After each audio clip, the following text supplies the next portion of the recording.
Shalom Bapak Ibu, Saudara terkasih. Apa kabar semuanya? Waduh, saya melihat tadi ada yang dari Bogor, dari Karawaci, bahkan dari Melbourne. Waduh, puji Tuhan ya. Nah, kalau tidak dalam masa pandemi ini kita nggak bisa bertemu seperti ini ya Bapak Ibu.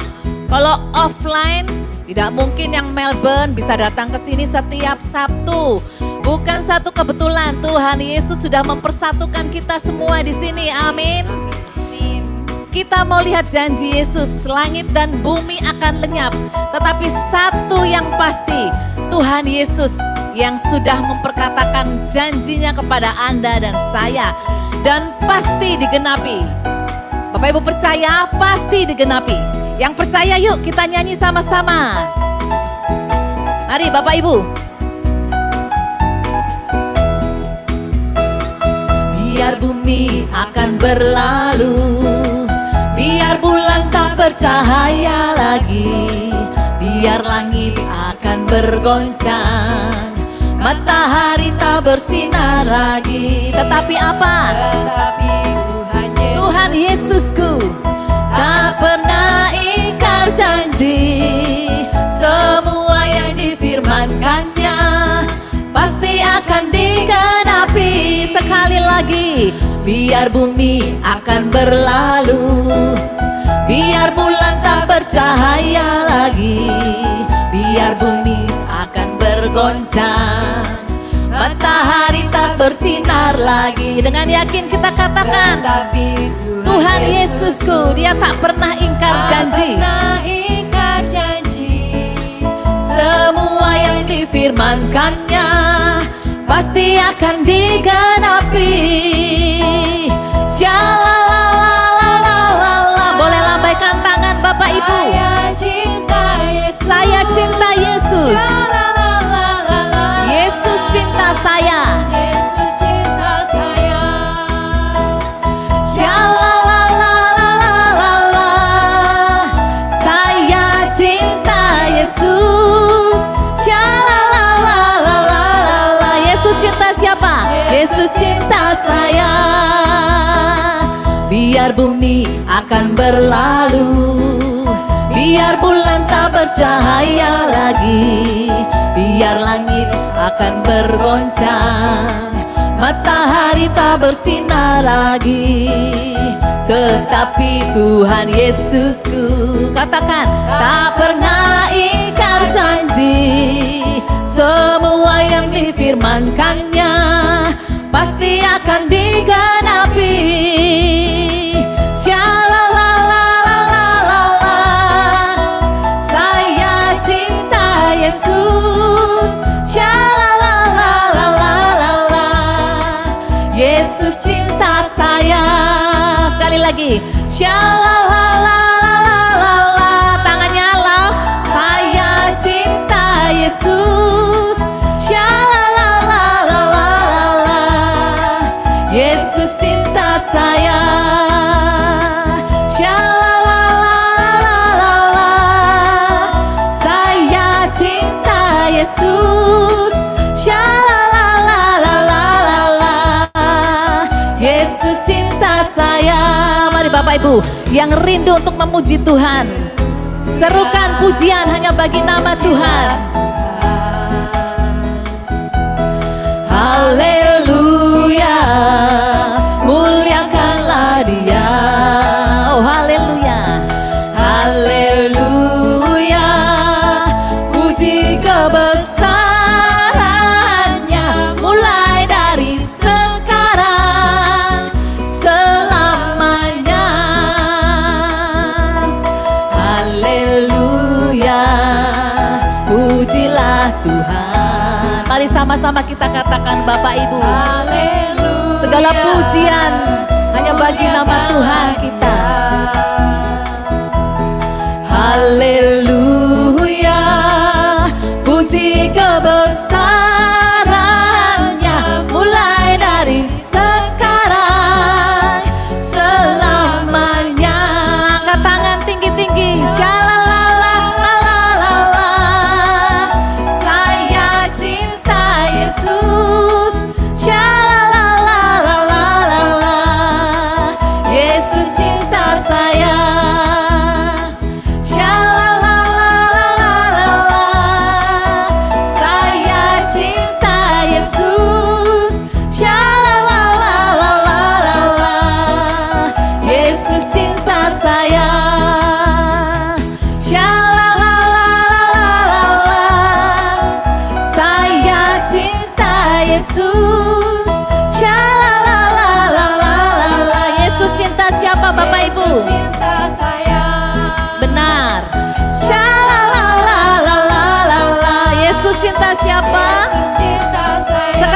kita katakan, Shalalalalala, Yesus cinta saya.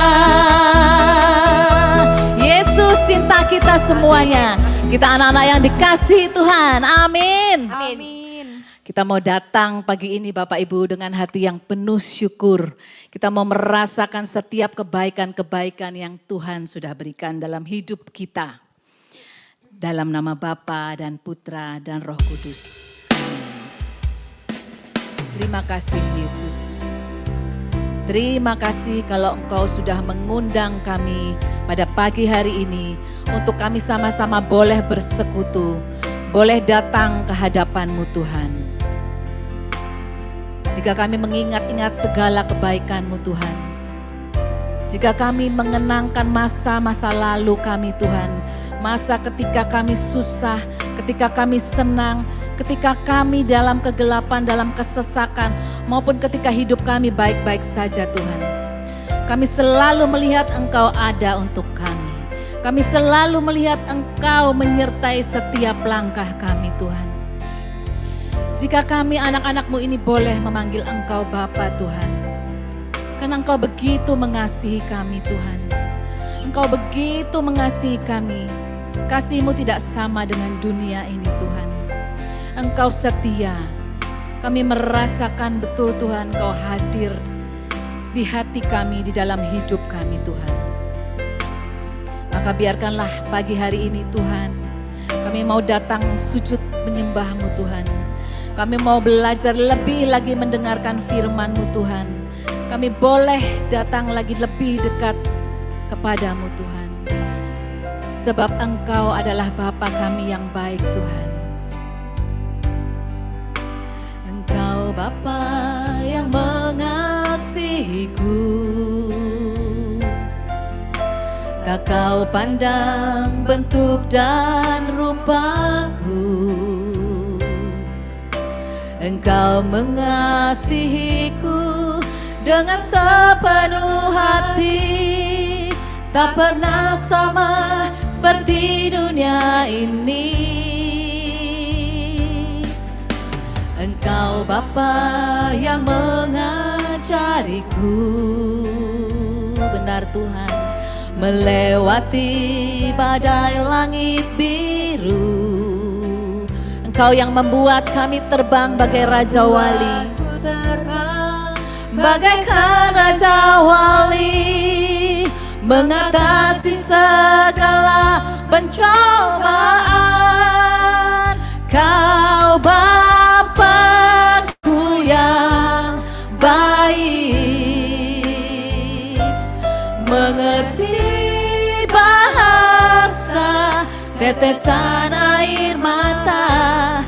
Tak kau biarkan ku berjalan sendirian, sebab kau Bapa-Ku yang baik.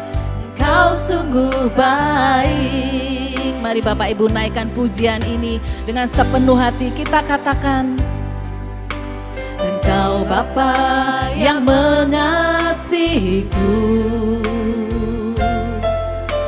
Tak kau pandang bentuk dan rupaku.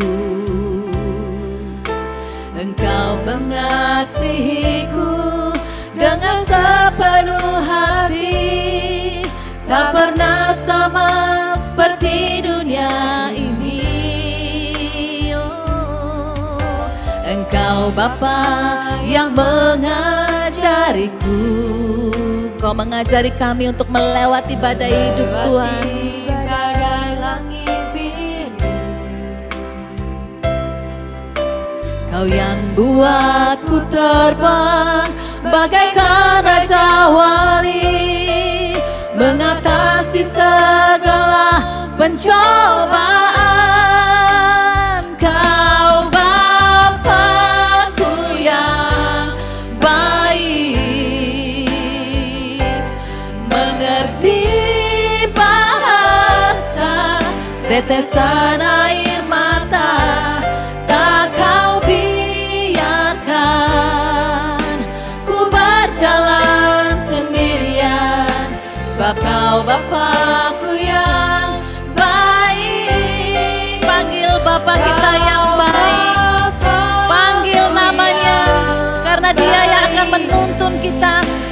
setiap pencobaan kita, di setiap badai hidup kita. Hanya Dia yang paling mengerti. Tak kau biarkan ku berjalan sendirian, sebab Kau Bapa-Ku yang baik. Kau Bapa baik, mengerti bahasa tetesan air mata. Tak Kau biarkan ku berjalan sendirian, sebab Kau Bapa-Ku yang baik. Kau Bapa baik, mengerti bahasa tetesan air mata. Tak Kau biarkan ku berjalan sendirian, sebab Kau Bapa-Ku yang baik. Engkau sungguh baik, sebab Kau Bapa kami yang baik. Kau Bapa-Ku yang baik, sebab Kau Bapa-Ku yang baik. Sekali lagi kita nyatakan, sebab Engkau Bapa-Ku yang baik. Sebab Kau Bapa-Ku yang baik, Engkau sungguh baik. Oh, Kau Bapa-Ku yang baik, Kau sungguh baik. Ini syukur kami, ini pujian kami. Kami punya Bapa yang baik, Bapa yang mengasihi kami. Ini syukur kami Tuhan. Dengan sepenuh hati kami mau nyatakan, Kau Bapa-Ku yang baik, Kau Bapa-Ku yang setia. Kami sungguh bersyukur punya Allah seperti-Mu Tuhan. Syukur kami, naikkan syukur-Mu, naikkan pujian-Mu untuk Allah yang mengasihi-Mu. Dia baik, Dia sungguh baik. Terima kasih Tuhan, terima kasih Yesus. Kami bersyukur, kami berterima kasih. Kau Allah yang setia, Kau sungguh baik bagi kami. Kau Bapa-Ku yang baik. Oh, terima kasih Yesus, terima kasih Yesus.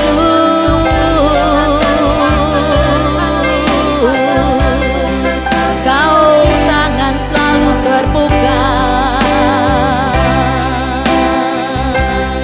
Mari Bapak Ibu kita nyatakan, Kau Bapa-Ku yang baik, mengerti bahasa.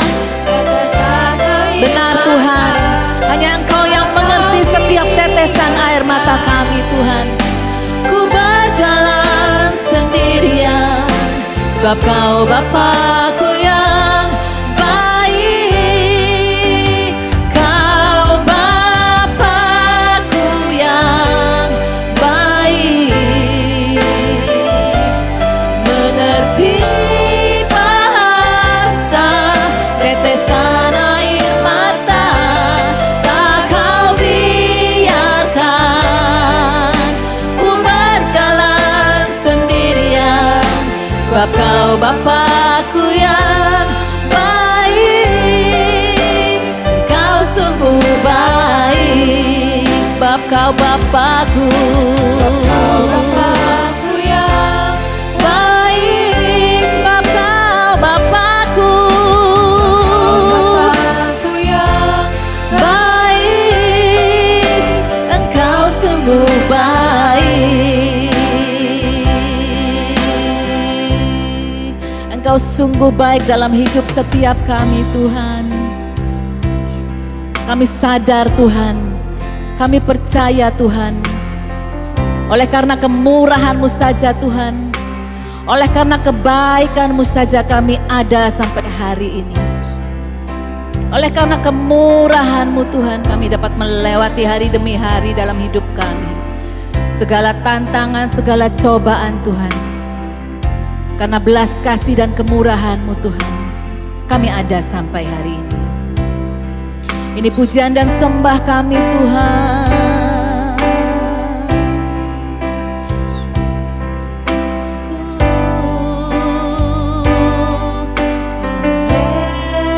Karena kemurahan Tuhan, ku ada sampai hari ini. Mari nyatakan, oleh karena kebaikan-Mu saja Tuhan, janji-Mu terjadi bagiku. Oleh karena kemurahan Tuhan, ku ada sampai hari ini. Oleh karena kebaikan Tuhan, janji-Mu terjadi bagiku. Ku sembah Kau Tuhan. Angkat tangan Bapak Ibu, kita mau sama-sama bersekutu. Kita mau sembah Dia, kita mau sembah Dia lebih dan lebih lagi. Karena Dia sungguh ajaib untuk setiap kita. Ku mengangkat wajahku, Selamanya Kau hebat bagiku. Ku sembah Kau Tuhan, ku mengangkat tanganku. Selamanya Kau ajaib bagiku. Ku sembah Kau Tuhan, ku mengangkat wajahku. Selamanya Kau hebat bagiku. Mari nyatakan sekali lagi Bapak Ibu, oleh karena kemurahan Tuhan. Oleh karena kemurahan Tuhan, ku ada sampai hari ini. Oleh karena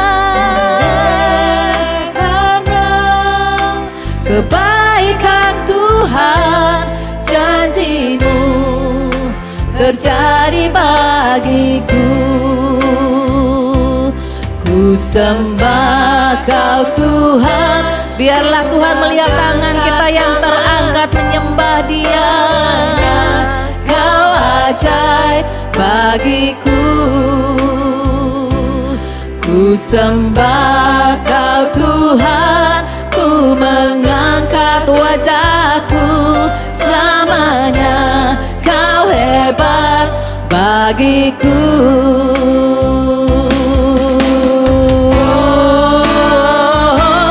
Ku sembah Kau Tuhan, ku mengangkat tanganku. Selamanya Kau ajaib bagiku. Ku sembah Kau Tuhan, ku mengangkat wajahku. Selamanya Kau hebat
sebagai suatu pertanda biasa Tuhan. Tetapi ini satu tanda kami selalu rindu untuk lebih lagi, lebih menyembah Engkau.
Sembah Kau Tuhan, ku mengangkat tanganku, selamanya Kau ajaib bagiku. Ku sembah Kau Tuhan, ku mengangkat wajahku, selamanya Kau hebat bagiku. Ku sembah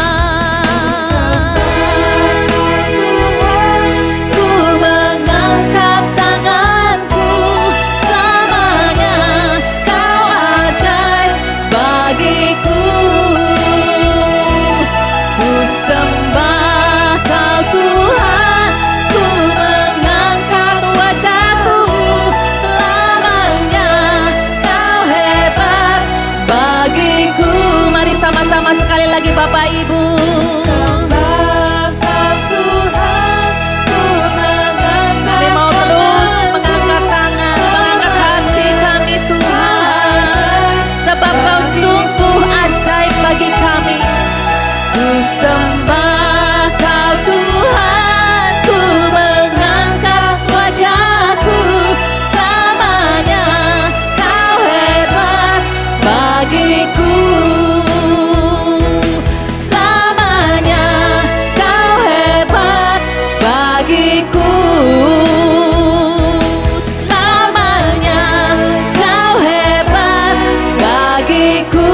Sekali lagi nyatakan, selamanya Kau hebat bagiku.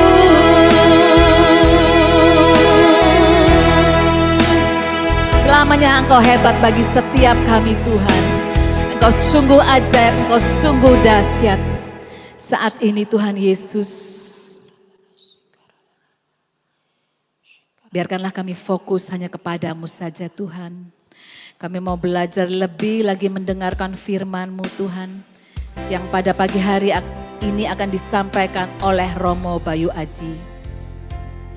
Kiranya Engkau yang mengurapi setiap perkataan yang keluar dari mulut Romo Bayu, sehingga semua yang diperkatakannya tidak lain adalah firman-Mu.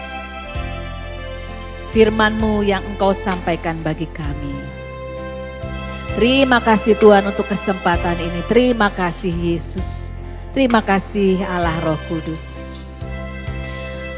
Kemuliaan kepada Bapa, Putra dan Roh Kudus, seperti pada permulaan, sekarang, selalu dan sepanjang segala abad. Amin.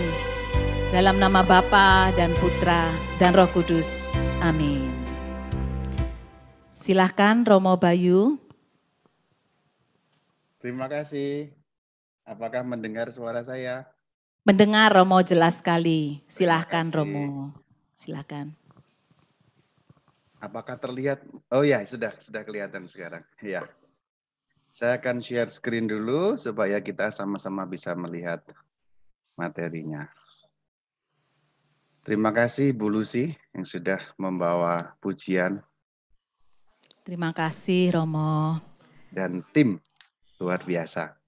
Hangat saya sudah sekarang. Apakah sudah terlihat share screen saya? Sudah terlihat Romo. Baik, saya tinggal besarkan dengan ukuran full screen. Ya, sudah terlihat ya? Terlihat Romo. Baik, terima kasih. Saudara-saudari semuanya, Shalom Alaikum. Tema kita Shalom. pagi ini adalah Allah Perjanjian Lama versus Allah Perjanjian Baru. Nah, presentasi saya lebih merupakan pengantar supaya nanti kita bisa diskusikan lebih jauh. Ada beberapa pertanyaan yang coba saya jawab. Nanti ada satu pertanyaan kecil yang kemudian saya carikan jawabannya dalam Alkitab. Beberapa pertanyaan yang mungkin menggelisahkan bagi kita selama ini. Pertama adalah apakah ada dua Allah? Nah ini orang sering berkesan begitu karena konon Allah Perjanjian Lama itu galak, ya, serem, menyeramkan, galak, penuh dengan kekerasan. Lalu Allah Perjanjian Baru orang sering menggambarkan lembut, penuh belas kasih dan lain sebagainya yang seperti itulah. Lalu apakah ini ada dua Allah atau bagaimana? Sebenarnya ini bukan barang baru yang kita percakapkan pagi ini. Karena zaman pasca Rasul, artinya setelah zaman Rasul, dan itu masih sangat dekat dengan zaman para Rasul, tahun 100-an Masehi, itu akhir abad pertama, baru mau masuk ke abad kedua, sudah ada seorang tokoh yang bernama Markion, atau kadang-kadang dieja dengan Marcion, tulisannya Marcion, bisa juga dieja Markion, Marcion bisa. Markion itu pernah membuat kesimpulan bahwa ada dua Allah, yaitu Allah Perjanjian Lama yang keras, kejam, lalu ada Allah Perjanjian Baru. Maka bahkan Markion itu membuat kanon Alkitabnya sendiri dengan membuang Perjanjian Lama. Jadi bagi tokoh yang bernama Markion itu, Allah yang benar adalah Allah Perjanjian Baru, yang penuh dengan kelembutan, penuh dengan belas kasih. Jadi ini sebenarnya bukan barang baru, artinya sudah menggelisahkan orang-orang Kristen dari abad awal. Stop, kalau saya ngomong Kristen, selalu kalau saya bicara kata Kristen, saya tidak pernah memaksudkan kata itu sebagai arti Protestan ya. Maka siapapun yang mendengar presentasi saya ini, kalau saya mengucapkan Kristen, itu yang dimaksud adalah kita. Sebab kita jangan pernah lupa, Katolik adalah Kristen, bahkan Kristen yang asli, Kristen yang mula-mula. Karena nama lengkapnya saja gereja Kristen yang satu, kudus, Katolik, dan Apostolik. Nah, orang Katolik sering lupa. Apalagi di Indonesia, agama-agama dibedakan Islam, Kristen, Katolik. Nah, seakan-akan lalu Katolik bukan Kristen. Kan sebenarnya kan Islam, Kristen, Protestan, Kristen, Katolik. Kan sebenarnya mestinya begitu. Ini sedikit klarifikasi supaya tidak salah paham. Karena kadang-kadang telinga orang Indonesia kalau dengar kata Kristen itu yang dimaksud tetangga sebelah, Protestan. Bukan. Kristen adalah kita, ya. Tetangga sebelah adalah Protestan. Kita Kristen yang Katolik, yang sana Kristen yang Protestan, itu maksudnya. Nah, kembali ke persoalan, sejak awal-awal setelah zaman para rasul ini sudah menggelisahkan orang-orang Kristen dan cara membacanya memang tidak selalu gampang. Apalagi menilik memang ada beberapa hal yang membuat kita bisa menjadi terperangah. Nah, kita akan lihat apakah pertanyaan pertama ini dulu, apakah ada dua Allah? Seperti perkataan Markion itu, atau sebenarnya seperti perkataan gereja ya hanya ada satu Allah.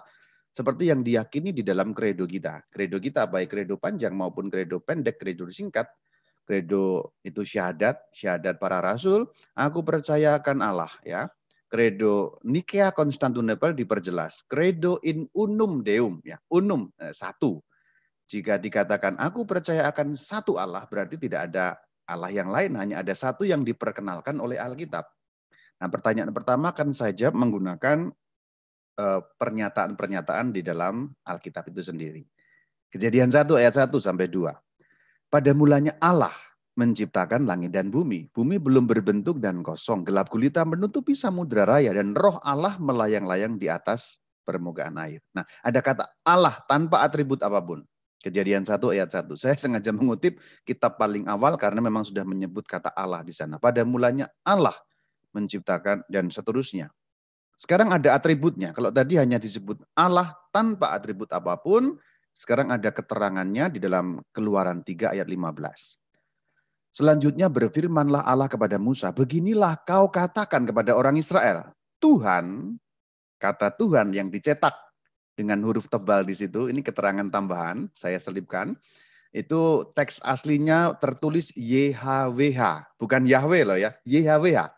Karena tidak pernah ada teks yang berbunyi Yahweh dalam teks perjanjian lama asli bahasa Ibrani. Tapi YHWH yang dibaca Adonai. Adonai artinya Tuhanku atau Tuhan, maka diterjemahkan dengan bahasa Indonesia Tuhan dicetaknya khusus huruf besar semua atau huruf kapital semua. Kenapa harus huruf kapital semua? Karena supaya orang tahu bahwa teks aslinya yang dicetak dengan huruf kapital semua itu teks aslinya tertulis YHWH yang dibaca Adonai. Nah ini soal-soal Alkitab. Nanti kita bisa perdalam, tapi ini bukan tema kita. Saya akan lanjutkan. YHWH atau Tuhan Adonai, Allah nenek moyangmu, Allah Abraham, Allah Ishak dan Allah Yakub telah mengutus aku kepadamu. Itulah namaku untuk selama-lamanya dan itulah sebutanku turun-temurun. Jadi sekarang sudah ada sebutannya Allah Abraham, Allah Ishak dan Allah Yakub. Kejadian 1 ayat 1 tidak ada, hanya kata Allah saja. Nah, dalam Keluaran 3 ayat 15, Allah kemudian dilekati 3 nama yang disebut 3 patriark. Itu 3 patriark atau 3 bapak bangsa, Abraham, Ishak, Yakub. Kita tahu ketiga orang itu adalah satu garis keturunan. Abraham punya anak Ishak, Ishak punya anak Yakub. Yakub yang diubah namanya oleh Tuhan menjadi Israel. Maka 3 orang itu adalah leluhur bangsa Israel.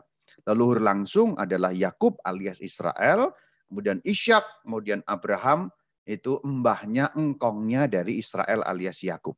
Nah itu selalu disebut satu rangkai karena perjanjian itu diikat dengan Abraham, kemudian dilanjutkan oleh keturunannya. Keturunan yang dimaksud Ishak. Karena Abraham punya 2 anak, Ismail dan Ishak. Nah yang mana? Yang Ishak. Maka disebut Abraham, Ishak dan Yakub. Nah Yakub itu anak yang kedua yang menjadi nomor 1 karena anak yang nomor 1 menjual hak kesulungan itu kepada yang nomor 2 yaitu Yakub alias Israel. Itulah kenapa selalu disebut serangkai Allah Abraham, Ishak dan Yakub karena janji yang diturunkan, janji yang dilanjutkan kepada keturunannya itulah konsep perjanjian. Perjanjian kepada satu orang, kemudian lanjut kepada keturunan orang itu, lanjut lagi kepada keturunan yang berikutnya, lanjut menjadi satu bangsa. Jadi perjanjian Allah dengan Israel sebenarnya dimulai dari perjanjian dengan satu orang, yaitu Abraham, nyambung kepada Ishak, Ishak nyambung kepada Yakub, lalu Yakub menurunkan satu bangsa yang namanya bangsa Israel, lalu perjanjian Allah itu nyambung kepada bangsa Israel. Maka selalu disebut satu rangkai, Allahnya Abraham, Allahnya Ishak, Allahnya Yakub. Kenapa begitu disebut? Supaya menjelaskan bahwa Abraham, Ishak dan Yakub menyembah Allah yang sama. Loh apakah ada Allah yang berbeda Romo? Zaman kuno Allahnya banyak. Kita sekarang kan memahami satu Allah. Tapi pada zaman kuno pemahaman orang zaman Abraham memahami di angkasa raya ini, di langit, di angkasa sana itu ada banyak Tuhan. Setiap bangsa menyembah Tuhannya sendiri-sendiri. Bahkan setiap orang bisa menyembah Tuhan masing-masing. Maka selalu disebut Allahnya Abraham, Allahnya Ishak, Allahnya Yakub. Nah itulah gunanya. Sehingga orang mengerti. Itulah kenapa ketika Allah berfirman kepada Musa, Keluaran 3 ayat 15 yang saya kutip ini, Allah harus mengatakan Allah Abraham, Allah Ishak, Allah Yakub. Supaya apa? Supaya Musa tahu ini Allah yang sama. Yang disembah oleh Abraham, yang disembah oleh Ishak, yang disembah oleh Yakub, yang disembah oleh keturunan mereka bertiga. Jadi itu maksudnya mengutip dengan nama itu seperti itu. Sehingga menjadi jelas Allah yang mana Karena ada banyak Allah pada zaman kuno. Konsep orang zaman kuno itu mengenal banyak Allah. Maka disebut politeisme. Meskipun orang Israel kemudian mengenal monoteisme. Hanya satu Allah yang mereka kenal. Allah yang lain menurut mereka tidak ada. Nah ini sudah ada atributnya sekarang. Berikutnya ada atribut yang lain, Allah Yakub. Ini menegaskan satu orang, kenapa Yakub khusus disebut, karena leluhur orang Israel. Mazmur 146 ayat 5. Berbahagialah orang yang mempunyai Allah Yakub sebagai penolong. Maksudnya Allah Yakub itu bagaimana ya? Allah yang disembah oleh Yakub. Bukan Allah yang bernama Yakub ya, tapi Allah yang disembah oleh Yakub. Jadi istilah Allah Yakub sebenarnya kalau diuraikan Allahnya Yakub. Allah yang disembah oleh Yakub. Yakub yang merupakan leluhur bangsa Israel. Nah, karena kemudian Allah yang disembah oleh Yakub itu kemudian disembah oleh anak-anaknya juga. Harus ingat itulah pola beriman ya. Jadi Allah yang disembah oleh Israel awalnya hanya disembah satu orang yaitu Abraham, lalu kemudian dua orang Ishak, kemudian Yakub, lalu kemudian anak-anaknya. Itu prosesnya begitu. Kalau kita memahami cerita Alkitab, kita tahu bahwa Allah itu awalnya bukan Allahnya seluruh dunia. Dalam arti tidak disembah oleh orang seluruh dunia. Karena orang Kasdim punya Allahnya sendiri, orang Mesir punya Allahnya sendiri, orang-orang lain juga punya Allahnya sendiri. Allah yang diperkenalkan oleh Alkitab pertama-tama memang baru disembah oleh Abraham, kemudian oleh Ishak, oleh Yakub. Nah, setelah itu disembah oleh seluruh bangsa, yaitu satu bangsa, bukan seluruh dunia. Seluruh bangsa yaitu satu bangsa bernama bangsa Israel. Kenapa disebut bangsa Israel? Karena keturunannya Israel, yaitu Yakub. Kadang-kadang disebut bangsa Yahudi. Kenapa disebut Yahudi? Karena keturunannya Yehuda, anaknya Yakub. Jadi Israel dan Yahudi sebenarnya menyebut bangsa yang sama. Namun kalau untuk istilah Allah tidak pernah disebut Allah Yahudi, tidak pernah. Tapi selalu disebut Allah Israel karena mengacu pada Yakub. Israel alias Yakub. Yesaya 30 ayat 12. Sebab itu beginilah firman yang Maha Kudus Allah Israel. Oleh karena kamu menolak dan seterusnya. Allah Israel maksudnya Allahnya Israel.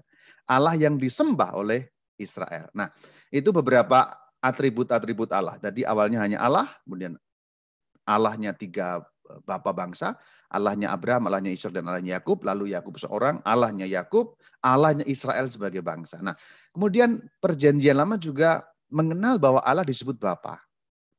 Ini sudah mulai masuk ke iman Kristen ya. Karena untuk kita, kalau kita menyebut Bapa itu kan menyebut Allah. Allah disebut Bapa oleh iman Kristen.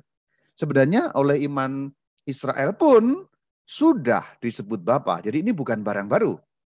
Baginda Yesus tidak memperkenalkan sesuatu yang baru dari penemuannya sendiri. Tapi ini sudah konsep Alkitab meskipun di dalam kalangan orang Israel tidak terlalu terkenal. Ya. Mazmur 89 ayat 27. Dia pun akan berseru kepadaku, kunya Allah, Bapakku engkau, Allahku dan gunung batu keselamatanku. Jadi disebut Allah adalah Bapa, juga gunung batu sebagai suatu perlambang ya, kokoh kuat gunung batu yang kuat. Tapi selain itu juga disebut Bapa. Bapakku engkau, Allahku. Jadi Allah juga disebut Bapa. Ini semua perjanjian lama yang saya kutip ada 5 ayat. Tidak hanya 5 sebenarnya. Ini saya mengutip beberapa yang cukup jelas saja.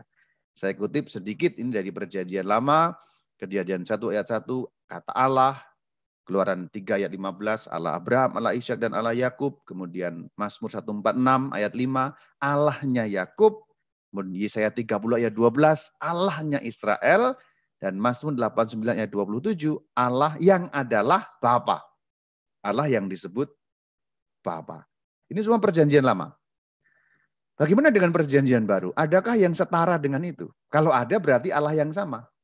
Berarti Alkitab memperkenalkan Allah yang sama. Kalau tidak ada berarti Allahnya mungkin berbeda. Kita lihat yang pertama. Kejadian 1 ayat 1 itu kan mengatakan Allah. Sekarang kita buka di perjanjian baru. Jadi sekarang saya perbandingkan dengan perjanjian baru. Yohanes 1 ayat 1. Pada mulanya adalah firman. Firman itu bersama-sama dengan Allah. Dan firman itu adalah Allah. Ia pada mulanya bersama-sama dengan Allah. Kata Allah dalam Yohanes 1, ayat 1, ayat 2, dan seterusnya, yaitu sama dengan Kejadian 1, ayat 1, ayat 2, dan seterusnya. Kemudian nanti dalam Kejadian kita tahu Allah berfirman. Berfirmanlah Allah. Nah, Kemudian Yohanes 1 pun juga mengatakan firman itu bersama dengan Allah. Bahkan kata yang dipakai sebagai permulaan kedua kitab ini sama. Perhatikan sebelah kiri Kejadian 1, pada mulanya. Bereshit, ya, Bereshit, bahasa Ibraninya, ketika diterjemahkan dalam bahasa Yunani dalam kitab yang bernama Septuaginta, Kejadian 1 ayat 1 itu berbunyi awalnya in arche, ya. Pada mulanya in arche. Yohanes 1 ayat 1, karena teks perjanjian baru itu berbahasa Yunani, itu juga berbunyi inarche, ya. Inarche, Kejadian juga berbunyi inarche. Jadi pada mulanya kekal sampai kekal, itu sudah ada Allah bersama dengan firman-Nya. Maka dalam Kejadian bisa dikatakan berfirmanlah Allah. Loh, kenapa kok ada firman? Yohanes menjelaskan. Firman itu bersama-sama dengan Allah. Berarti ini tentang Allah, perjanjian lama dan perjanjian baru bicara mengenai Allah yang sama. Lanjut ya. Sekarang yang menyebut satu rangkai. Allah Abraham, Allah Ishak, Allah Yakub. Perjanjian lama kan Keluaran. Sekarang saya kutip di perjanjian baru. Supaya jelas ini bukan Allah yang berbeda. Kisah Rasul 3 ayat 12. Ini setelah Pentakosta ya. Setelah Pentakosta Petrus berkhotbah. Bunyi ayatnya ayat 12 dan ayat 13 seperti ini. Petrus melihat orang banyak itu lalu berkata, "Hai orang Israel." Jadi ini Petrus berkhotbah kepada orang Israel. Jadi konteksnya konteks orang Israel. Harap diingat, 12 rasul juga orang Israel. Bunda Maria orang Israel. Baginda Yesus orang Israel. Semuanya orang Israel. Jadi hari raya Pentakosta tahun 33 Masehi di kota Yerusalem, Petrus, rasul besar itu yang ditunjuk langsung oleh Yesus Kristus sebagai gembala utama bagi domba-dombanya, berkhotbah didengarkan oleh orang Yahudi juga. Yang berkhotbah yaitu Petrus orang Yahudi yang mendengarkan orang-orang Yahudi juga atau orang Israel. Jadi yang diajak ngomong adalah orang Israel karena dalam ayat 12, "Hai orang Israel," dan selanjutnya Petrus masih berbicara, "Allah Abraham, Ishak dan Yakub, Allah nenek moyang kita." Kita, ketika Petrus bicara mengenai kita, berarti mencakup orang Israel yang diajak bicara dan mencakup para rasul juga yang sudah menjadi Kristen pada waktu itu. Karena dengan bahasa gampang ini ya, bahasa gampang, dengan hari raya Pentakosta turunnya Roh Kudus, Petrus, rasul-rasul dan 120 orang menjadi Kristen. Ini bahasa gampangnya begitu untuk menggambarkan. Jadi agamanya ganti gitulah. Jadinya Israel atau Yahudi hari Pentakosta mereka menjadi Kristen. Ini tentu saja penggambaran simplifikasi ya, tidak persis seperti itu, tapi saya memberi pemahaman supaya gampang dicerna ya. Tapi Petrus mengatakan Allah Abraham, Allah Ishak, Allah Yakub, Allah nenek moyang kita. Berarti mencakup Petrus. Artinya Allahnya para rasul itu Allah yang sama dengan Allahnya orang Israel. Maka dikatakan Allah nenek moyang kita. Kita berarti lu dan gue. Begitu ya. Kita, Allah nenek moyang kita. Artinya Rasul besar Petrus mengakui, sebagai muridnya Yesus Kristus, mengakui bahwa yang mereka sembah, yang disembah oleh para rasul adalah Allah yang disembah oleh orang Yahudi juga. Berarti Allah yang sama. Keluaran 3 ayat 15 menyebut Allah Abraham, Ishak, Yakub. Kisah Rasul 3 ayat 12 menyebut hal yang sama. Berarti Allah yang sama. Sekarang Allah Yakub ya, khusus Allah Yakub. Dalam Mazmur 146, perjanjian barunya ada di mana? Kisah Rasul 7 ayat 45. Sekarang Stefanus yang bicara. Stefanus adalah bukan golongan rasul, tetapi golongan diakon. Stefanus itu disebut proto-martir. Ya. Proto nomor 1, awal, martir ya. Martir. Jadi martir awal, martir nomor 1 itulah Stefanus. Salah satu dari 7 diakon. Diakon awal. Yang jabatan diakon itu masih ada dalam gereja kita, gereja Katolik. Karena memang gereja kita, gereja Katolik nyambung sampai zaman para rasul. Bukan putus pada abad 16 seperti yang lain-lain. Tapi kita nyambung terus sampai pada zaman para rasul. Dan kembali ke sini. Kisah Rasul 7 ayat 46, 45-46. Ini ketika Stefanus sedang tanda petik diadili. Meskipun tidak ada pengadilan resmi. Ya, tapi ya ini semacam pembelaan. Itu kan adegannya adegan pengadilan. Ya, adegan seperti sedang pengadilan, katakanlah begitu. Lalu ini pledoi. Ya, pembelaan Stefanus itu panjang lebar. Dia menceritakan bagaimana sejarah keselamatan. Jadi ini jawaban Stefanus. Jawab Stefanus. Kemah itu yang diterima nenek moyang kita. Nenek moyang kita, karena Stefanus juga orang Yahudi. Daud telah mendapat kasih karunia di hadapan Allah dan ia memohon supaya ia diperkenankan mendirikan suatu tempat bagi Allah Yakub. Jadi nenek moyang kita berarti Allah yang sama Allah Yakub itu juga disembah oleh Stefanus. Artinya para rasul, orang-orang Kristen perdana termasuk Stefanus, orang-orang Kristen awal setelah Pentakosta persis menyembah Allah Yakub juga. Yang tadi disebut Allah saja, yang tadi disebut juga Allah Abraham, Ishak dan Yakub. Ini Allah yang sama, hanya predikatnya berbeda-beda. Nah sekarang Allah Israel, apakah juga ada? Ini bahkan sejak zaman Yesus sudah ada. Tadi ayat perjanjian lamanya kan Yesaya 30 ya. Sekarang perjanjian barunya Matius 15 ayat 31. Maka takjublah orang banyak itu melihat orang bisu berkata-kata, orang timpang sembuh, orang lumpuh berjalan, orang buta melihat dan mereka memuliakan Allah Israel. Jadi yang dimuliakan Allah Israel artinya itu Allah yang sama. Yang disembah oleh para rasul, yang disembah oleh orang Kristen juga. Jadi menurut Alkitab, Allah perjanjian lama dan perjanjian baru sama. Allah yang disembah oleh orang Yahudi dalam perjanjian lama, ya karena memang orang Yahudi hanya punya perjanjian lama, tidak ada perjanjian baru. Perjanjian lama itu kan Alkitabnya orang Yahudi. Perjanjian baru itu kan Alkitabnya orang Kristen. Meskipun orang Kristen kemudian mengakui juga perjanjian lama sebagai bagian dari Alkitabnya. Jadi Allah perjanjian lama dan Allah perjanjian baru diakui sama. Artinya orang Kristen menyembah Allah yang sama dengan yang disembah oleh orang Yahudi atau orang Israel. Alkitab memang menampilkan itu. Terakhir, soal Bapa. Ini cukup jelas. Karena dalam iman Kristen, sebutan Bapa lalu menjadi sangat populer. Bahkan itu dipakai untuk doa dan sebagainya dalam nama Bapa, Putra dan Roh Kudus. Semua liturgi kita, semua doa kita dibuka dengan itu, ditutup dengan itu, ditandai dengan itu. Matius 5 ayat 48. Karena itu haruslah kamu sempurna sama seperti Bapamu. Artinya Allahmu. Allahmu yang di surga yang disebut Bapa oleh baginda Yesus. Karena Sang Kristus ketika menyebut Allah selalu dalam sebutan Bapa.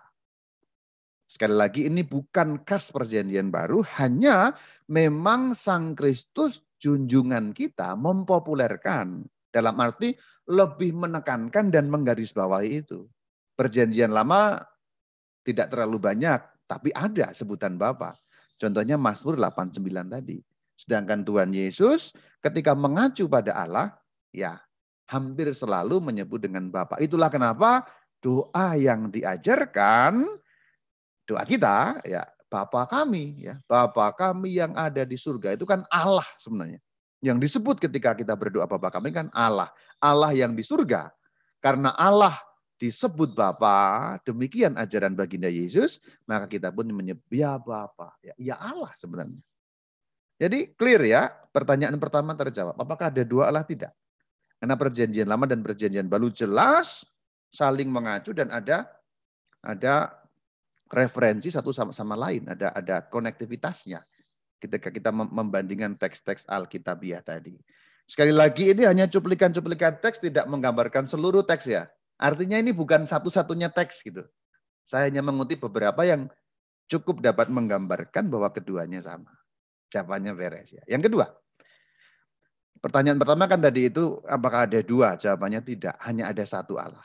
Baik perjanjian lama dan perjanjian baru mengacu Allah yang sama, yaitu Allah Israel yang disembah oleh orang Kristen juga, oleh para rasul yang disebut Bapa.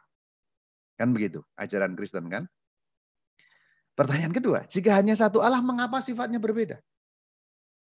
Ini kata orang loh. Banyak orang mengatakan sifatnya berbeda loh. Ayo kita lihat ya. Dan ini menimbulkan banyak persoalan juga. Memang sepertinya berbeda. Keluaran 12 ayat 12. Ayo kita baca sama-sama ya. Sebab pada malam ini, aku ini Allah akan menjalani tanah Mesir. Dan semua anak sulung dari anak manusia sampai anak binatang akan kubunuh. Kan seakan-akan begitu yang ngomongnya. Seakan-akan itu ya.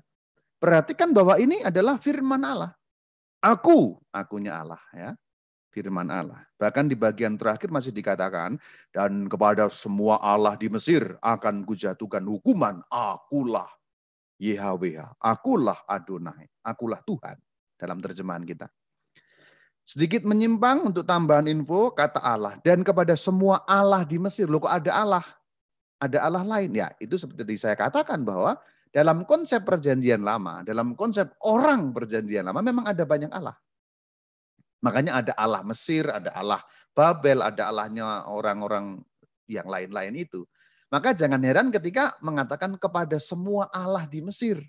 Maksudnya sesembahannya orang Mesir. Inilah tidak gampangnya membaca Alkitab. Kita terikat pada konteks waktu ya. Kitab Keluaran itu menceritakan sekurang-kurangnya 3.000 tahun yang lalu atau 3.250 tahun yang lalu. Maka teksnya memuat pikiran orang zaman itu. Bukan pikiran orang kita zaman sekarang. Untuk zaman kita sekarang ketika membaca kepada semua Allah di Mesir, loh ini Allah yang mana lagi, kita bingung. Tapi untuk orang perjanjian lama, untuk orang zaman itu tidak akan bingung mereka. Karena memang ada banyak Allah dalam konsep mereka. Nah, kembali kepada yang saya garis bawahi dengan warna kuning itu ya. Akan kubunuh. Kok serem amat Allahnya? Nah kan, ini menegaskan lagi. Loh kalau satu Allah kok sifatnya beda, ini galak sekali. Akan kubunuh. Wah, edan ya. Allah berfirman, semua akan kubunuh. Kira-kira begitu ya. Kalau mau didramatisir. Ini belum apa-apa ini sekarang ya. Keluaran 22 ayat 20 ya. Keluaran 22 ayat 20. Siapa yang mempersembahkan kurban kepada Allah kecuali Tuhan sendiri, haruslah ia ditumpas, dihabisi. Ini sekali lagi menyebut Allah ya, kepada Allah kecuali Tuhan, kecuali Adonai. Penjelasannya sama. Sekarang Yosua 10 ayat 40. Demikianlah Yosua mengalahkan seluruh negeri itu. Tidak seorang pun yang dibiarkan lolos. Perhatikan kata-kata berikut. Tidak seorang pun yang dibiarkannya lolos. Tetapi ditumpasnya semua yang bernafas. Seperti yang diperintahkan Tuhan Allah Israel. Silakan menghela nafas. Ditumpasnya semua yang bernafas. Artinya semua yang hidup. Ditumpas, dibunuh, dihabisi. Seperti yang diperintahkan Tuhan Allah Israel. Berarti ditumpas itu atas perintah siapa? Tuhan Allah Israel. Allah macam apa ini memerintahkan penumpasan? Loh kok kejam sekali, hebat sekali ini. Dahsyat sekali, mengerikan sekali. Ditumpas atas perintah Tuhan. Ini teks-teks sulit yang membuat kita seringkali ya. Kesulitan kita membaca ini. Selanjutnya, ini belum selesai. Ini persoalan yang ngeri-ngeri ini begini. Ini sekarang 1 Samuel 15 ayat 2. Beginilah firman Tuhan semesta alam. Firman Tuhan loh ini. Jadi pergilah sekarang, kalahkanlah orang Amalek.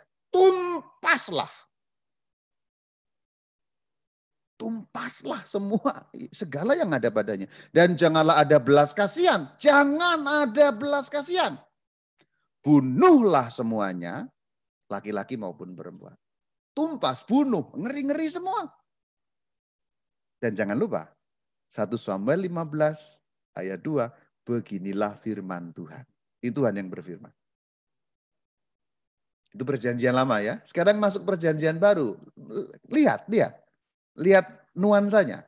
Markus 1 ayat 4. Demikianlah Yohanes Pembaptis tampil di padang gurun dan menyerukan, bertobatlah dan berilah dirimu dibaptis dan Allah akan mengampuni dosamu. Kok beda sekali kayaknya dengan yang tadi itu ya. Tumpas, bunuh ya. Jangan ada belas kasih. Kok sekarang mengampuni dosamu. Sekarang 2 Korintus bab 1 ayat 3. Terpujilah Allah. Nah Allah ya. Bapa Tuhan kita Yesus Kristus, Bapa yang penuh belas kasihan. Allah yang adalah Bapa atau Allah yang disebut Bapa yang penuh belas kasihan. Pada dalam ayat yang dikutip tadi 1 Samuel 15 ayat 2, jangan ada belas kasihan. Kok ini sekarang yang penuh belas kasihan? Kontradiktif ya. Gimana ini? Anda mulai migrain nggak membaca Alkitab yang penuh dengan kontradiksi seperti ini ya? Lukas 15, ini yang paling terkenal. Kita semua tahu cerita ini ya. Ini perumpamaan yang disampaikan oleh junjungan kita, yang dengan sangat bagus menggambarkan bagaimana belas kasih Allah. Lukas 15 ayat 20, ini cerita anak yang pergi itu ya, anak yang pergi yang kembali lagi. Maka bangkitlah ia, anak yang pergi itu, dan pergi kepada bapaknya. Ketika ia masih jauh, ayahnya telah melihatnya, lalu tergeraklah hatinya oleh belas kasihan. Ayahnya itu berlari, mendapatkan dia, lalu merangkul dan mencium dia. Adegan ini luar biasa. Perhatikan anak yang sudah minta bagian warisannya, kita tahu semua ceritanya, memboroskan, jatuh miskin, sampai menjadi kere, makan makanan babi, pulang kepada ayahnya. Ketika masih jauh gembel itu datang, ayahnya melihat dari jauh, tergeraklah oleh belas kasihan. Berlari, merangkul, mencium. Dan kita tahu, dalam perumpamaan junjungan kita, ayah ini menggambarkan Allah. Berarti ayah telah melihat dan tergeraklah hatinya oleh belas kasihan. Ini gambaran Allah yang tergerak hatinya oleh belas kasihan.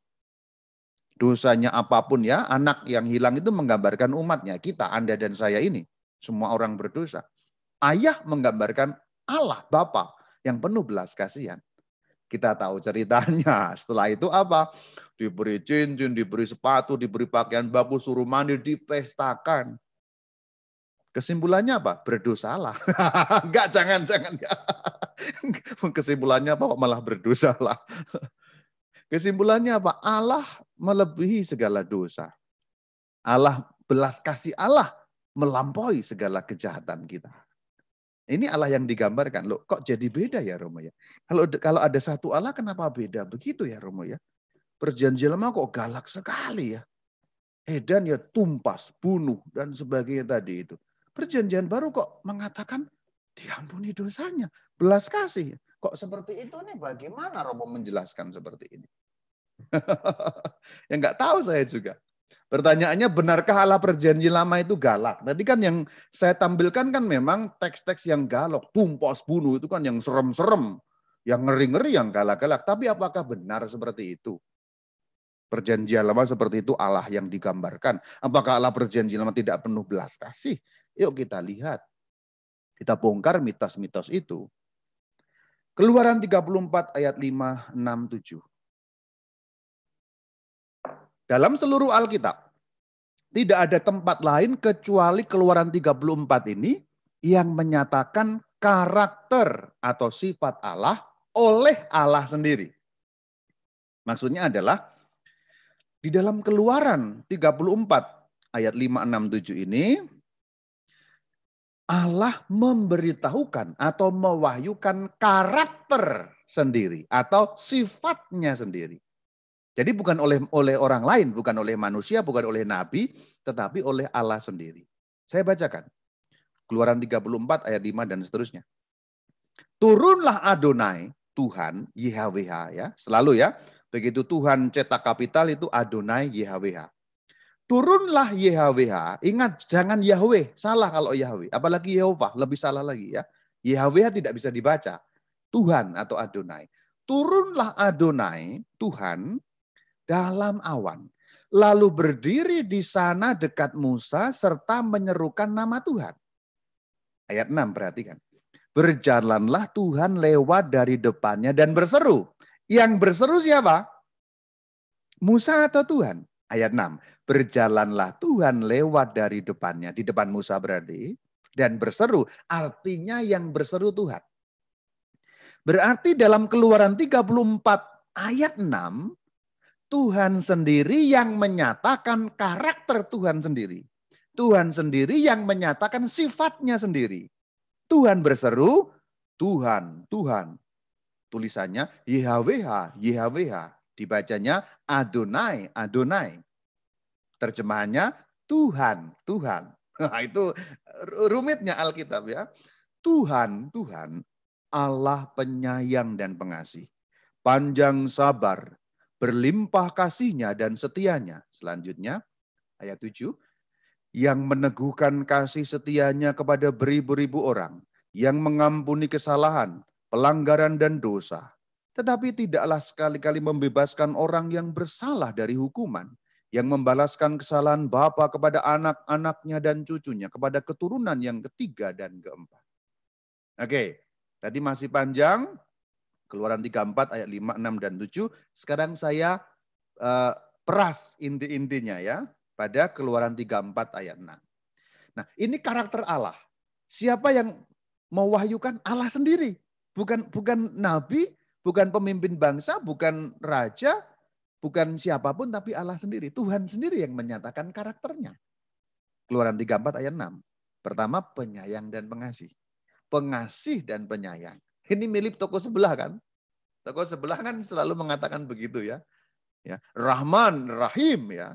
Rahman, Rahim, penyayang dan pengasih ya. Alkitab kita juga ada. Hanya kurang dibahas itu saja. Yang kedua, panjang sabar. Apa maksudnya panjang sabar? Sabarnya itu panjang gitu loh. Kesabarannya itu panjang. Khususnya panjang kalau bahasa kita ini sekarang dia. Panjangnya ada yang kan ada yang pendek, ada yang panjang ya. Sumbu pendek kan mudah meledak gitu. Ini sumbunya panjang sekali. Jadi itu yang dimaksud panjang sabar. Lalu yang ketiga, berlimpah kasihnya dan setianya. Kasihnya berlimpah, setianya berlimpah. Kasih itu memberi berkat-berkat, memberi yang dibutuhkan, menyayangi, setia tidak berpaling. Kan begitu.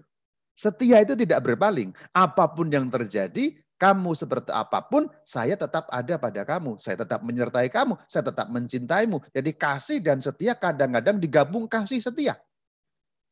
Karena kasih tanpa kesetiaan ya tidak lengkap.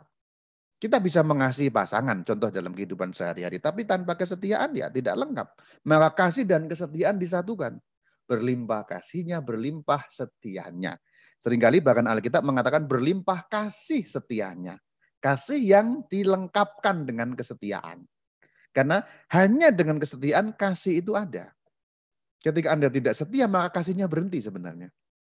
Nah, Tuhan Allah yang diwahyukan dalam kitab Keluaran ini, itu ya, penyayang, pengasih, panjang sabar, berlimpah kasih dan setianya. Silakan melihat, ini teks apa? Ini teks perjanjian lama, saudara-saudari. Teks perjanjian lama. Jadi apakah Allah perjanjian lama itu galak? Teksnya mengatakan tidak. Ayat yang ketujuh, meneguhkan kasih setianya. Kuat, itu diteguhkan. Mengampuni kesalahan, pelanggaran, dan dosa. Apakah semuanya ini bohong? Tidak. Sebab dalam seluruh perjalanan kalau kita membaca kitab Keluaran, itu orang terpilih ya, bangsa terpilih bahkan ya, Israel, itu dosanya banyak sekali. Perjanjian dibentuk, dikhianati. Perjanjian bahkan baru diteguhkan, Musa naik ke Sinai menerima hukum Allah dalam 2 loh batu sudah bikin patung lembu emas. Nggak ada air bersungut-sungut. Lalu nanti masuk tanah terjanji ya, ada itu. Silakan nanti bisa melihat sejarahnya itu ya. Jadi sebenarnya banyak dosanya, tapi selalu disayangi, selalu dikasihi. Jadi sebenarnya Alkitab hampir seluruhnya dari sisi manusia. Saya katakan hampir seluruhnya. Tidak semuanya, tapi hampir seluruhnya. Dari sisi manusia, saya katakan dari sisi manusia. Alkitab itu kisah ketidaksetiaan manusia. Sedangkan dari sisi Allah, Alkitab itu kisah kesetiaan Allah. Dan memang begitu, kalau kita baca seluruh Alkitab itu isinya begitu. Manusianya itu enggak setia terus, Allahnya setia terus.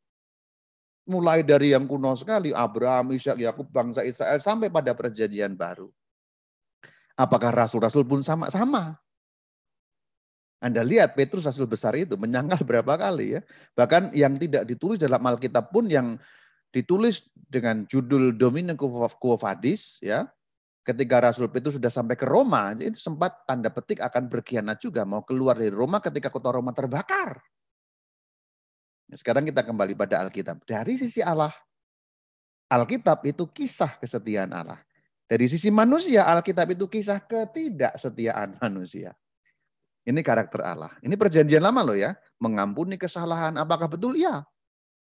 Berdosa diampuni, dilanggar, diampuni lagi. Sekarang Nehemia, ini perjanjian lama lagi. 9 ayat 17. Mereka menolak untuk patuh. Ya, menolak untuk patuh. Umat Tuhan ini. Tidak mengingat perbuatan-perbuatan yang ajaib yang telah kau buat di antara mereka. Mereka bersetigang leher malah berkeras kepala untuk kembali ke perbudakan di Mesir. Nah, kita tahu cerita ini. Jadi sampai-sampai orang Israel itu setelah dikeluarkan dari Mesir, mereka mengeluh, lebih baik kita ditindas tapi perut kenyang, katanya begitu. Daripada kita bebas tapi perut lapar. Itu lebih baik kita kembali ke Mesir. Ada daging di sana meskipun kita ditindas. Nah, ini konteksnya ya. Tetapi engkaulah Allah ya. Kontras ya, Nehemia 9 ayat 17. Mereka, umat Tuhan, dalam hal ini umat Israel, menolak patuh. Tidak ingat perbuatan yang hebat ya. Berkeras kembali, berarti menolak pembebasan, menolak Allah, kata Allah begitu. Tetapi engkaulah Allah yang sudi mengampuni, setia. Pengasih dan penyayang, panjang dan sabar, berlimpah kasih setianya. Engkau tidak meninggalkan mereka. Ini memang bukan Allah sendiri yang mengatakan, tapi ini tentu saja bagian dari Alkitab, berarti bagian dari pewahyuan. Maka Nehemia 9 ayat 17 kita bisa menyimpulkan, Allah itu sudi mengampuni, pengasih dan penyayang, panjang sabar, berlimpah kasih, tidak meninggalkan. Tidak meninggalkan itu artinya apa? Setia. Kalau Anda setia itu tidak meninggalkan. Ketika Anda meninggalkan berarti tidak setia. Maka Petrus ketika meninggalkan Yesus tidak setia. Tapi ketidaksetiaan Petrus dibalas oleh kesetiaan Sang Kristus.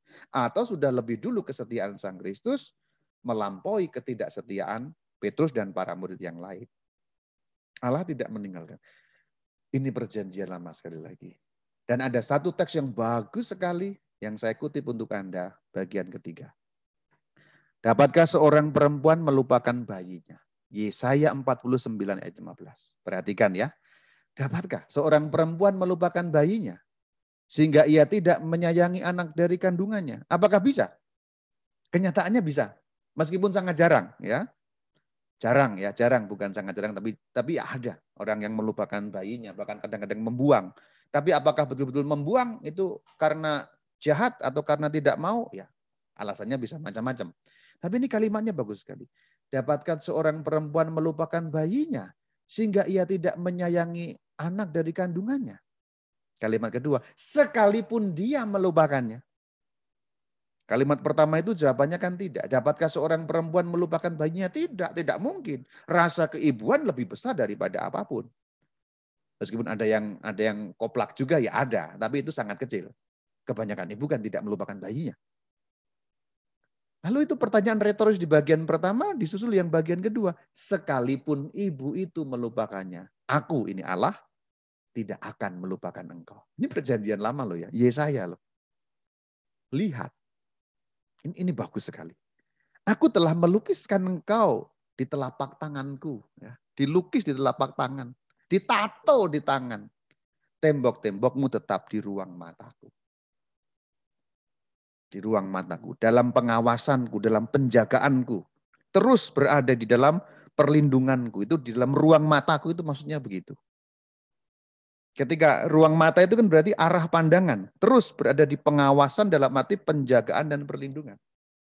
Yang luar biasa, aku telah melukiskan engkau di telapak tanganku. Kita itu ditato di tangan Tuhan. Ini tentu saja ini kiasan ya. Tuhan tidak punya tangan tentu saja. Ini kiasan untuk menggambarkan ini semua. Yesaya 49 ayat 15, sekalipun dia melupakan, aku tidak akan melupakan engkau. Ini kan bagus sekali. Dan ini perjanjian lama. Pertanyaan terakhir adalah, lalu bagaimana membaca itu semua? Jawabannya adalah konteks. Kita tahu bahwa Alkitab itu bukan satu buku yang terbit dalam satu hari. Alkitab satu buku yang berasal dari banyak buku. Artinya, ketika sekarang kita membaca Alkitab sebagai satu buku, satu bundle buku begini ya, satu bundle buku ini, itu asalnya dari berbagai macam zaman yang melintasi waktu sekitar 2000 tahun. Zamannya berbeda-beda. Kitab Keluaran menceritakan zaman yang berbeda dengan kitab Kisah Para Rasul. Konteksnya berbeda. Kitab Keluaran menceritakan konteks peperangan, menceritakan konteks padang gurun, menceritakan konteks ketika orang Israel di dalam dunia yang tidak aman, hukum rimba, siapa menang dia bertahan. Peperangan satu dengan yang lain, ancaman bangsa-bangsa. Lalu apakah Allahnya berubah? Tidak. Yang berubah konteksnya, situasinya, manusianya dalam hal ini. Manusia yang diajak bicara itulah yang berubah.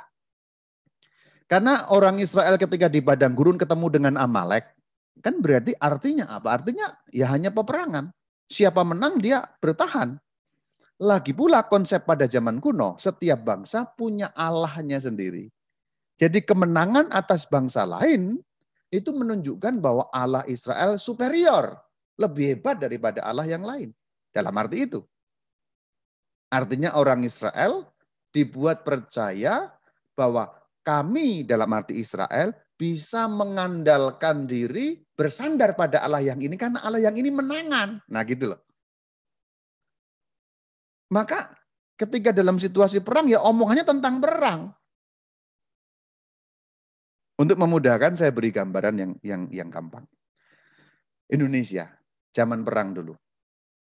Zaman perang dengan Belanda ya mempertahankan atau merebut kemerdekaan. Para pemimpin bangsa itu yang diomongkan apa? Yang diomongkan ya perang, hajar, bunuh, serbu, hancurkan. Bahkan ini kan orang-orang Surabaya nih ya, mohon maaf ini Surabaya ini kan Bung Tomo ya, pemimpin ya. Ya kan yang berbeda dengan pemimpin sekarang. Pemimpin sekarang apakah masih mengajak hajar, perang, tumpas, bunuh? Kan ya tidak. Konteksnya berbeda, zaman yang dilalui berbeda. Maka cara bicaranya lain. Sekarang kan ya tidak lagi tumpas, hajar, bunuh, kan tidak begitu. Pemimpin bangsa Indonesia yang sekarang tentu mari membangun apa juga dan sebagainya yang berbeda dengan pembicaraan pemimpin bangsa zaman perang kemerdekaan. Bung Tomo itu. Arek-arek Surabaya, mari kita gempur penjajah. Kan kira-kira begitu. Mungkin maaf itu pakai janjuk-janjuk juga itu saya kira itu. Ya iya mau orang arek Surabaya mau apa lagi? Bung Tomo itu mungkin juga ngomong seperti itu saya kira. Nah ini konteks. Maka Alkitab tidak bisa ditempatkan dalam satu waktu kerangka kita pergi nih, tapi itu rentang waktunya sekian ribu tahun, 2000 tahun. Allah berfirman dalam zaman yang berbeda-beda. Maka Allah menyesuaikan dengan manusia yang diajak bicara itu. Cara berpikirnya, ruang lingkupnya, masyarakatnya, situasi zaman itu. Dan Allah hanya mungkin bicara supaya dimengerti dengan cara berpikir zaman tertentu itu. Yang kita tahu kitab Keluaran itu 3000 tahun yang lalu, nyambung sampai perjanjian baru. Demikian, ini sebagai pancingan awal yang dapat kita diskusikan. Kalau masih ada waktu kita bisa saling tanya jawab. Kalau saya nggak bisa nanti saya bisa minta tolong pada Bu Lucy dan kawan-kawan yang lain. Saya mengakhiri kesimpulannya apa? Allah yang sama. Yang membedakan apa? Konteks waktunya, konteks budaya, konteks masyarakat dan sekitarnya. Karena firman Allah atau wahyu Allah adalah wahyu Allah yang masuk dalam sejarah yang berbeda-beda rentang waktunya. Itu kira-kira pembicaraan hari ini. Shalom alaikum. Terima kasih Romo. Ya memang banyak sekali ternyata pertanyaan-pertanyaan yang masuk ya Romo ya. Sesuai tema kita pada pagi hari ini, Allah Perjanjian Lama vs Allah Perjanjian Baru yang memang rasanya bertolak belakang. Nah ini Romo ada beberapa pertanyaan, saya bacakan Romo ya, nanti Romo minta bantuannya untuk menjawab. Nah pertanyaan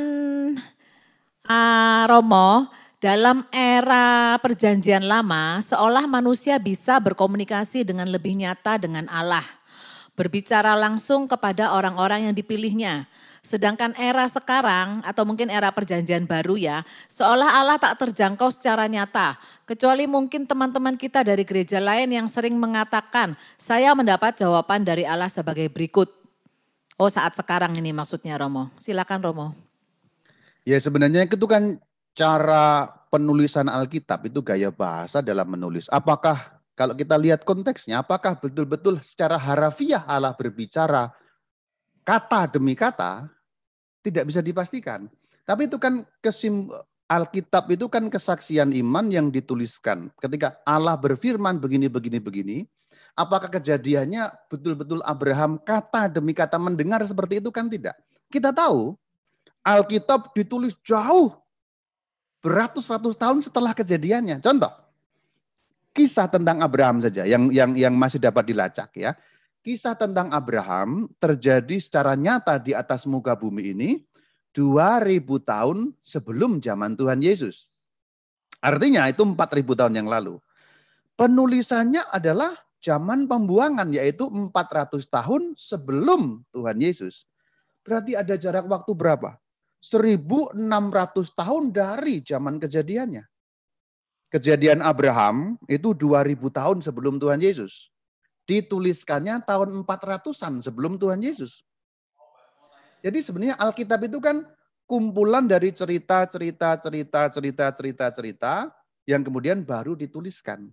Tapi apakah harafiah Allah berbicara kata demi kata? Ya tidak bisa dipastikan.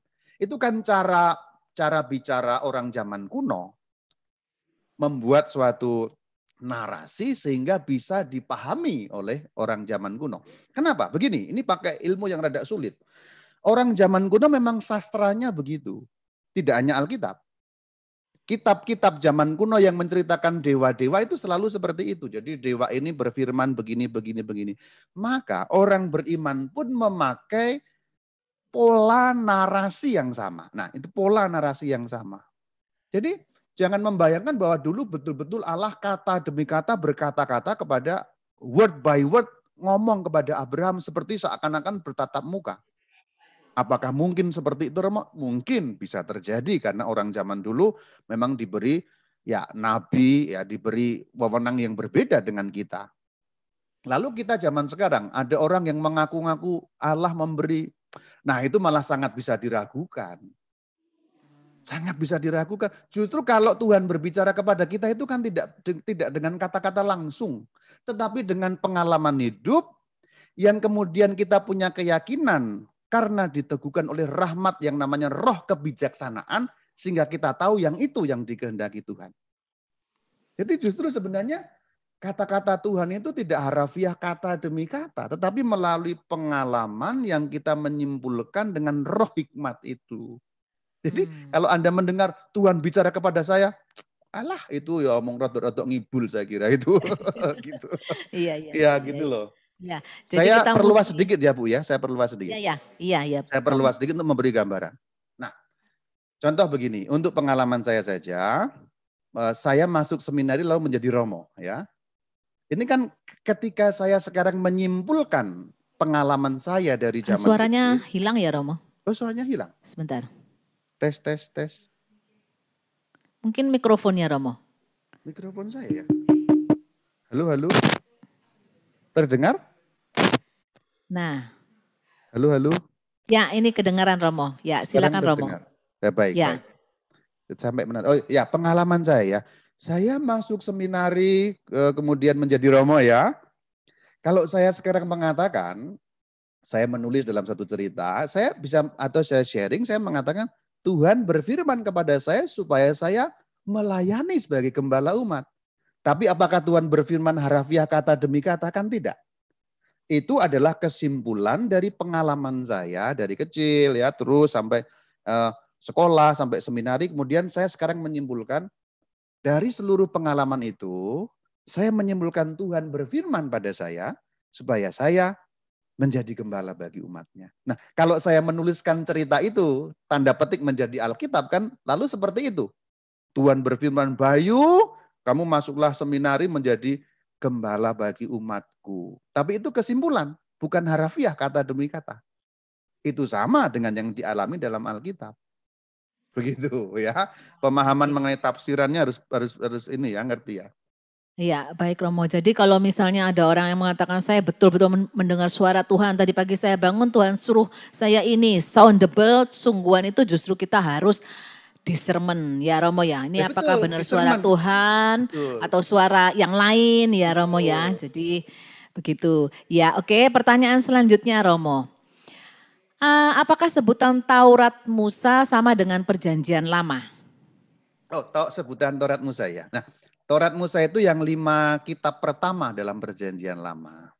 Jadi 5 kitab pertama yang diawali dari Kejadian, Keluaran, Imamat, Bilangan, dan Ulangan. Jadi 5 kitab pertama dalam Perjanjian Lama itulah yang diberi istilah Taurat Musa. 5 kitab Musa. Bahasa Yunaninya Pentateuchos, Penta 5, Theokos gulungan. 5 gulungan atau 5 kitab. Jadi kalau kita ngomong Taurat Itu bukan satu kitab, tapi 5 kitab yang paling awal itu. Demikian. Oh, oke, Romo. Pertanyaan selanjutnya. Apakah pemakaian kata Allah hanya dipakai di Indonesia saja? Karena di kitab suci bahasa Inggris disebut God atau Lord. Diambil dari bahasa Arabkah kata Allah? Apakah pada masa perjanjian lama atau perjanjian baru kata Allah dipakai di sana? Setahu saya hanya Islam yang memanggil atau menyebut Tuhan itu Allah. Apakah ini juga berarti Tuhan kita sama dengan mereka? Aduh, ini pertanyaannya Romo ya. Terima kasih Romo atas Pertanyaan yang penjelasannya. bagus. Ini terjemahan ya. Kata Allah ini kan terjemahan dalam bahasa Indonesia. Kita harus ingat, kita menggunakan bahasa Indonesia. Alkitab kita menggunakan Alkitab terjemahan bahasa Indonesia. Sementara Alkitab asli kan bukan berbahasa Indonesia. Jadi kita harus ingat, semua istilah yang kita pakai adalah istilah terjemahan. Semua, termasuk Bapa. Bapa itu juga terjemahan kan bahasa Indonesia. Ya, Putra terjemahan, Roh Kudus terjemahan. Termasuk kata Allah. Nah, kata aslinya apa? Kata aslinya ada 2. Dalam perjanjian lama kata asli Allah itu berbunyi ya El atau Elohim ya. El Elohim gitulah Elohim. Perjanjian lama itu bahasa Ibrani. Jadi Elohim itu berarti Allah. Untuk perjanjian baru Theos karena menggunakan bahasa Yunani. Kenapa kok beda? Karena Alkitab kita memang pakai 2 bahasa. Untuk perjanjian lama bahasa Ibrani. Maka kata Allah itu dipakai El atau Elohim.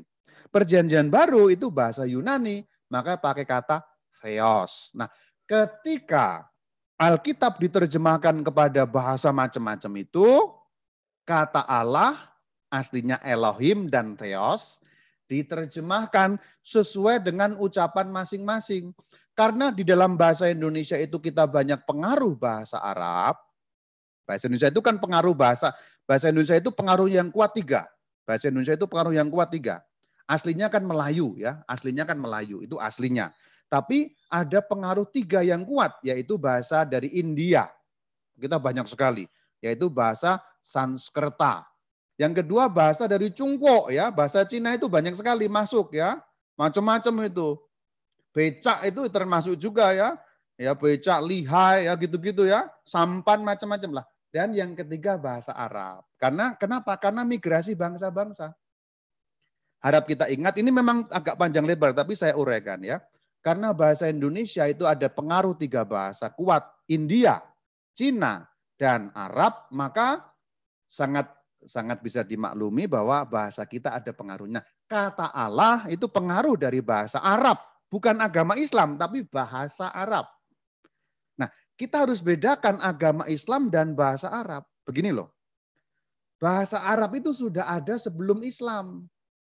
Islam muncul 1400-an tahun yang lalu, abad ke-7 ya, abad ke-7. Sebelum bahasa Arab, kata Allah sudah ada. Bahkan sebelum kata Allah dipakai oleh orang Islam, abad ke-7, abad ke-4. Abad ke-4 ya. Orang Kristen yang menggunakan bahasa Arab, apakah ada orang Kristen pakai bahasa Arab, Romo? Ya ada. Kristen itu kan menggunakan macam-macam bahasa. Sudah menggunakan kata Allah untuk menyebut yang maha tinggi. Jadi kata Allah secara sejarah bukan milik agama tertentu.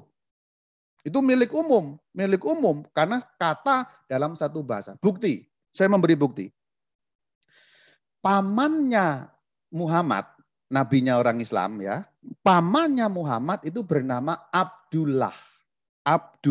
Abdullah itu dari 2 kata, artinya abdi, Allah ya artinya Allah. Abdullah, abdi Allah. Ini pamannya nabinya orang Islam, yaitu Muhammad. Agama Islam kan baru lahir setelah Muhammad lahir, ya. Muhammad lahir baru ada agama Islam. Kalau pamannya Muhammad lahirnya sebelum Muhammad atau setelah Muhammad? Ya sebelum wong pamannya kok. Kalau pamannya namanya Abdullah, artinya sebelum Muhammad kata Allah sudah dikenal. Sebelum agama Islam kata Allah sudah dikenal.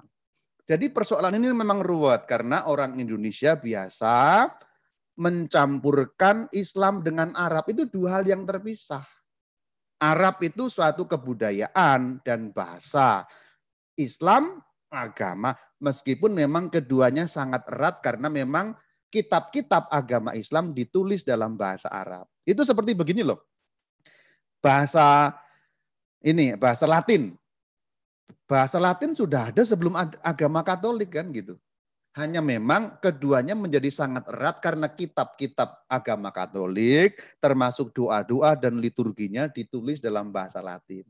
Tapi itu dua hal yang berbeda. Maka kata Allah apakah milik agama tertentu dalam hal ini Islam? Tidak. Itu kata yang umum. Kalau kata Allah dipakai, apakah berarti orang Kristen di Indonesia menyembah Allah yang sama dengan Allahnya orang Islam? Tidak. Itu kata yang sama yang dipakai bersamaan. Begini, saya memberi gambaran, kata Tuhan. Kalau Anda orang Kristen, ya Tuhan. Lalu ada orang Islam ngomong, ya Tuhan. Ada orang Hindu, ya Tuhan. Kata yang sama dipakai, tapi bayangannya lain-lain kan? Iya enggak? Yang Anda bayangkan beda-beda. Meskipun kata yang sama yang dipakai. Saya beri gambaran yang lebih gampang. Kalau saya menyebut ayah saya papa gitu ya. Papa, saya menyebut papa. Ada orang lain menyebut papa. Ya bapak atau ayah gitu. Papa. Ibu menyebut ayah Anda dengan sebutan apa, Bu? Papi. Papi, oke. Ya, papi. Ya. Anda menyebut papi. Anggaplah saya juga menyebut papi. Saya ngomong papi. Ibu ngomong papi. Kata yang dipakai sama kan? Sama. Kata yang dipakai sama. Tapi dalam pikiran acuannya sama atau beda? Beda, karena orangnya berbeda. Beda. Kalau Anda menyebut papi, yang Anda pikirkan ya papi Anda sendiri. Papi saya, benar. Saya menyebut papi, yang saya pikirkan papi saya sendiri. Maka kita ketika menyebut Tuhan, kata yang dipakai sama, acuannya beda. Maka kita ketika menyebut Allah, kata yang dipakai sama, pikiran kita lain mengarahnya. Jadi tidak sama. Hanya kata yang dipakai sama. Tapi tidak berarti kita menuju pada tokoh yang sama. Itu persis sama. Ibu mengatakan papi, saya mengatakan papi. Tapi tokoh yang kita tuju berbeda. Berbeda. Begitu ya? Clear ya? Clear. Jelas sekali Romo, jelas sekali ya. Karena kan kadang kita terpatok. Pokoknya Arab itu sama dengan Muslim, sama dengan Islam. Nah ya, ini kita yang perlu menambah wawasan. Oke, selanjutnya menurut perjanjian lama, Adam kehilangan surga. Perjanjian baru berbicara tentang bagaimana Firdaus diperoleh kembali melalui Adam yang kedua. Benarkah Adam yang kedua ini Yesus? Ya, betul. Itu adalah bahasa teologi dari Kristen ya. Adam kedua itu memang Yesus Kristus. Tapi bukan dalam arti sama, tapi dalam arti kebalikan. Adam pertama membuat kematian bagi seluruh manusia. Adam kedua membuat kehidupan bagi seluruh umat manusia. Jadi Adam pertama dan Adam kedua itu pembalikan. Dan ada satu saya perluas, ada Hawa. Hawa pertama, Hawa kedua. Ini bahasa teologis ya. Hawa pertama itu Hawa dalam perjanjian lama, Hawa kedua Bunda Maria. Ini istilah yang namanya tipologi ya. Begitu. Ya, terima kasih Romo. Ada lagi, ini kita masih kira-kira punya 10 menit lagi ya, mumpung ada Romo ini. Silakan Bapak Ibu yang mau bertanya lagi bisa di chat di room chat, diketik ya. Ini Romo, apakah ada perbedaan keselamatan dalam perjanjian lama dan baru? Perbedaan keselamatannya tidak ada, sama. Karena yang diwartakan Allahnya sama. Keselamatan dalam perjanjian lama dan perjanjian baru itu bersatu kembali dengan Allah, bersekutu dengan Allah. Konsep dasarnya sama. Meskipun harus kita akui ada perkembangan pemahaman.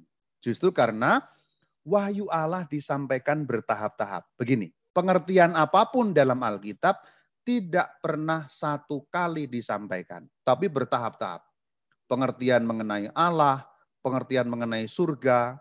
Contohnya, dalam perjanjian lama itu enggak ada konsep surga. Seperti dalam perjanjian baru. Tapi apakah surga itu tidak ada? Ada. hanya dalam perjanjian lama belum sejelas perjanjian baru. Jadi justru kita kembali pada konteks tadi. Alkitab itu merentang waktu panjang sekali, sekitar 4.000 tahun, 2.000 tahun ya. Zaman Abraham sampai zaman Yesus itu 2.000 tahun. Dalam zaman 2.000 tahun ini kan wahyu Allah bertahap-tahap. Seperti kita mengajari seorang anak kecil untuk mengerti. Kan tidak langsung ya. Ketika anak itu TK, ya cukup itu apa mah di atas itu bintang. Ya cukup bintang kecil di langit, cuman begitu. Nanti begitu dia kuliah, apakah bintang kecil itu cukup untuk ngajari anak sudah kuliah? Tidak lagi cukup. Maka anak yang sudah kuliah maka diajari ilmu astronomi, ada galaksi, ada nebula dan sebagainya. Apakah berarti itu berbeda? Tidak. Perkembangan pewahyuan itu istilahnya. Ya, Atau tahap mewahyukan. Apakah Allahnya berubah? Tidak. Manusianya yang berubah. Dulu blow on, sekarang makin pinter. Nah gitu loh. Gitu. Ya. Ya, Jadi gitu ada ya. tahapannya, ada porsinya ya Romo ya. Betul. Untuk anak kecil, penjelasannya ya harus sesuai dengan logika yang bisa mereka tangkap. Betul. Semakin dewasa berkembang lagi, tetapi tetap poin keselamatan sama. Benar ya Betul. Romo ya. Betul. Nah ini ada lagi Romo. Dalam kitab 2 Makabe 7-9 ada kata-kata, istilahnya kata-kata yang kasar itu ya, yang diucapkan oleh Tuhan Allah. Nah, itu apakah Allah itu saking jengkelnya kepada umatnya atau bagaimana Romo? Maksudnya seperti apa itu? Karena dalam Makabe itu tidak ada cerita mengenai Allah. Nah ini ada kata-kata misuh BA. Ya, itu tidak oleh Allah. Oh, itu bukan oleh Allah. Bukan. Makabe bukan oleh Allah, Bu Lucy, ceritanya ya. adalah itu ada satu ibu dengan 7 anak ya. Disuruh makan daging haram. Ya, oleh Raja Epiphanes namanya. Lalu karena mereka dipaksa, ada kata-kata kasar memang, keparat, bajingan gitu memang ada, betul ya. Betul. Nah, itu diucapkan oleh orang-orang yang dipaksa tadi itu.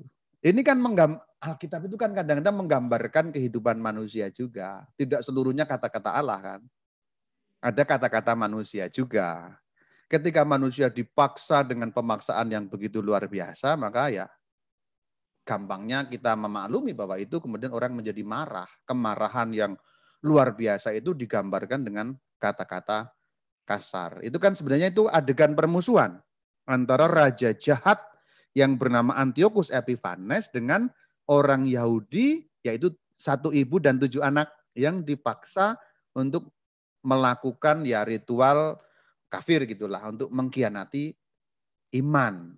Maka kemudian muncul kata-kata seperti itu, menunjukkan kemarahan yang luar biasa, penolakan yang tidak bisa lagi ditoleransi. Begitu. Ya oke, jelas ya, ini Bu Lucy yang tadi bertanya, itu bukan kata-kata dari Allah. Nah lalu ada satu pertanyaan lagi dari Ibu Ira, Romo. Ya. Bagaimana cara kita membedakan kalau apa yang kita alami adalah hukuman Tuhan yang adalah kasih untuk mendidik kita, atau itu cobaan atau gangguan dari si jahat untuk menjudge diri kita bahwa Allah adalah Allah perjanjian lama yang menakutkan. Nah, bagaimana membedakannya ini Romo? Dalam banyak hal sebenarnya Allah itu kan tidak menghukum sebenarnya dalam banyak hal. Bahkan boleh dikatakan nggak pernah menghukum. Yang terjadi kita terhukum atau konsekuensi dari pilihan kita. Jadi sebenarnya konsep Allah menghukum itu kan konsep lama yang perlu kita pandang dengan kritis. Kenapa dikatakan dalam Alkitab Allah murka, Allah menghukum? Itu kan sebenarnya pemahaman manusia yang menggambarkan Allah dengan sifat manusia. Itu ada ilmunya. Ilmunya namanya adalah antropomorfisme. Allah digambarkan dengan sifat-sifat manusia. Apakah Allah seperti itu aslinya? Ya enggak, tentu saja. Allah digambarkan marah, sedih ya. Ini semua sifat-sifat apa? Manusia. Ini semua keadaan manusia. Kita untuk menggambarkan Allah menggunakan sifat-sifat manusia. Allah gembira, Allah senang, Allah berkenan, Allah sedih, Allah murka. Ini semua sifat manusia yang kita kenakan pada Allah. Atau kalau pakai Alkitab, yang dikenakan oleh penulis Alkitab untuk Allah. Apakah sesungguhnya Allah seperti itu? Ya tidak, tentu saja. Maka Allah menghukum, ini penggambaran. Begini cara membacanya. Seandainya Allah adalah manusia. Nah, seandainya Allah adalah manusia, maka Allah pasti menghukum. Tapi pada kenyataannya apakah Allah itu menghukum? Tidak loh. Kita terhukum, atau lebih tepatnya, kita memetik konsekuensi logis dari perbuatan kita. Allah sudah selalu memberi rambu-rambu. Silahkan lihat, ini jalan. Kamu dengan kebebasanmu boleh memilih. Kalau kamu ke kanan, itu ada rumah yang bagus, kamu boleh. Kalau kamu ke kiri, itu jurang, sudah jelas jurang. Silahkan pilih deh. Kita tetap ke kiri. Lalu masuk jurang. Apakah Allah memasukkan kita ke jurang? Tidak. Anda sendiri dengan sukarela masuk. Maka hukuman-hukuman itu sebenarnya harus dibaca terbalik. Hukuman-hukuman yang kita pahami sebenarnya bukan hukuman, tetapi konsekuensi logis dari pilihan kita. Allah itu tidak pernah menghukum, termasuk neraka. Nah itu gambaran anak kecil kita ini harus dibongkar sebenarnya. Kita ini kan menggambarkan, ini dari kecil nggak berubah loh. Dan sekarang saatnya diubah. Dari kecil kita menggambarkan, anak yang baik diberi hadiah, surga. Anak yang jahat diberi hukuman, neraka. Kita dari kecil menggambarkan begitu, dan sayangnya sampai kita dewasa, pikiran kita tentang iman tidak berubah. Yang dibawa hanyalah pikiran kecil itu, termasuk soal neraka. Apakah neraka berarti Allah menghukum? Kamu sudah berdosa kepadaku, awas kamu, sobek, balas kamu. Kan orang sering menggambarkan begitu, Allahnya kayak balas dendam. Tidak, saudara. Neraka itu sebenarnya konsekuensi logis dari pilihan kita yang tidak taat kepada Allah. Kalau Anda, gampangnya kalau ini digambarkan satu perahu, Allah dan kehendaknya itu di perahu itu, ketika Anda lompat dari perahu dan masuk ke laut tenggelam, itu berarti apa? Anda memilih lompat dari perahu, itulah neraka. Neraka berarti Anda memilih lompat dari perahu sehingga tenggelam di laut. Bukan karena Allah memasukkan Anda, mencemplungkan Anda ke laut, tetapi Anda melompat dengan pilihan sendiri dari perahu Allah. Ini gambaran untuk memudahkan pikiran. Jadi Allah menghukum apa-apa itu harus ditinggalkan, itu pikiran kuno. Ya, cara berpikir harus kritis dalam arti pemahaman baru dari teks-teks Alkitab yang ditulis dalam bahasa kuno. Nah gitu ya. Ya, jadi pilihan ada di tangan kita ya Romo ya. Begitulah. Hukum sebab akibat yang nanti berlaku gitu ya Romo ya. Oke, kita kasih kesempatan lagi, ada 2 pertanyaan. Apakah kitab Deuterokanonika dapat dikatakan sebagai penghubung perjanjian lama dengan perjanjian baru Romo? Betul. Kalau dikatakan penghubung zamannya memang betul, karena perjanjian lama tanpa Deuterokanonika itu hanya berhenti pada 400 tahun sebelum Tuhan Yesus. Lama sekali. Jadi 400 tahun sebelum Tuhan Yesus itu artinya zaman setelah pembuangan. Terus berhenti ceritanya. Apakah dalam waktu 400 tahun tidak ada apa-apa yang terjadi? Salah besar. Ada banyak yang terjadi. Nah itulah yang diceritakan dalam kitab-kitab Deuterokanonika. Jadi kitab-kitab Deuterokanonika menceritakan zaman dari pembuangan kembali, jadi 400 tahun sebelum Tuhan Yesus sampai pada zaman Tuhan Yesus. Maka perjanjian lamanya orang Katolik mengandung Deuterokanonika. Kita harus ingat bahwa Deuterokanonika bukan bagian tersendiri. Deuterokanonika itu harus dibaca sebagai bagian dari perjanjian lama. Maka kalimat yang benar adalah perjanjian lama tanpa Deuterokanonika dan perjanjian lama dengan Deuterokanonika. Nah, gereja Katolik kan perjanjian lama dengan Deuterokanonika. Jadi nggak ada yang kosong sejarahnya. Kalau tanpa Deuterokanonika itu bagian itu kosong, nggak ngerti. Konsep-konsepnya bahkan itu bolong. Contoh, saya satu saja. Dalam perjanjian lama tidak ada konsep hidup kekal. Konsep hidup kekal baru kita temui dalam kitab-kitab Deuterokanonika. Nyambung dengan perjanjian baru. Kalau tanpa Deuterokanonika itu seperti lompat konsepnya. Tidak nyambung.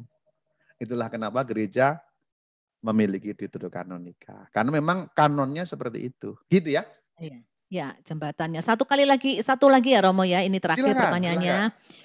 Allah disebut Allah Abraham, Allah Ishak, Allah Yakub. Apakah bangsa non-Yahudi berhak disebut anak-anak Allah Abraham tersebut? Ya. Dalam konsep perjanjian baru, semua bangsa adalah anak-anak Abraham. Karena kemudian konsepnya diperluas. Kalau dulu bangsa pilihan atau orang yang masuk perjanjian itu hanya menggunakan urutan ya, perjanjian keturunan ya, Abraham, Ishak, Yakub, lalu Israel sebagai bangsa. Dalam perjanjian baru kita tahu Matius 28, 18, 19, 20 ya. Kepadaku telah diberikan kuasa dan seterusnya itu. Maka pergilah ya ke seluruh dunia, ajarlah segala bangsa. Lalu buatlah mereka menjadi muridku, baptislah mereka dalam nama Bapa, Putra dan Roh Kudus. Jadi anak-anak Abraham secara rohani itu semua bangsa yang percaya dalam nama Yesus Kristus Tuhan dan Penyelamat. Anda anak Abraham, saya anak Abraham. Tapi secara rohani itu juga diperkatakan oleh Rasul Besar Santo Paulus. Demikian.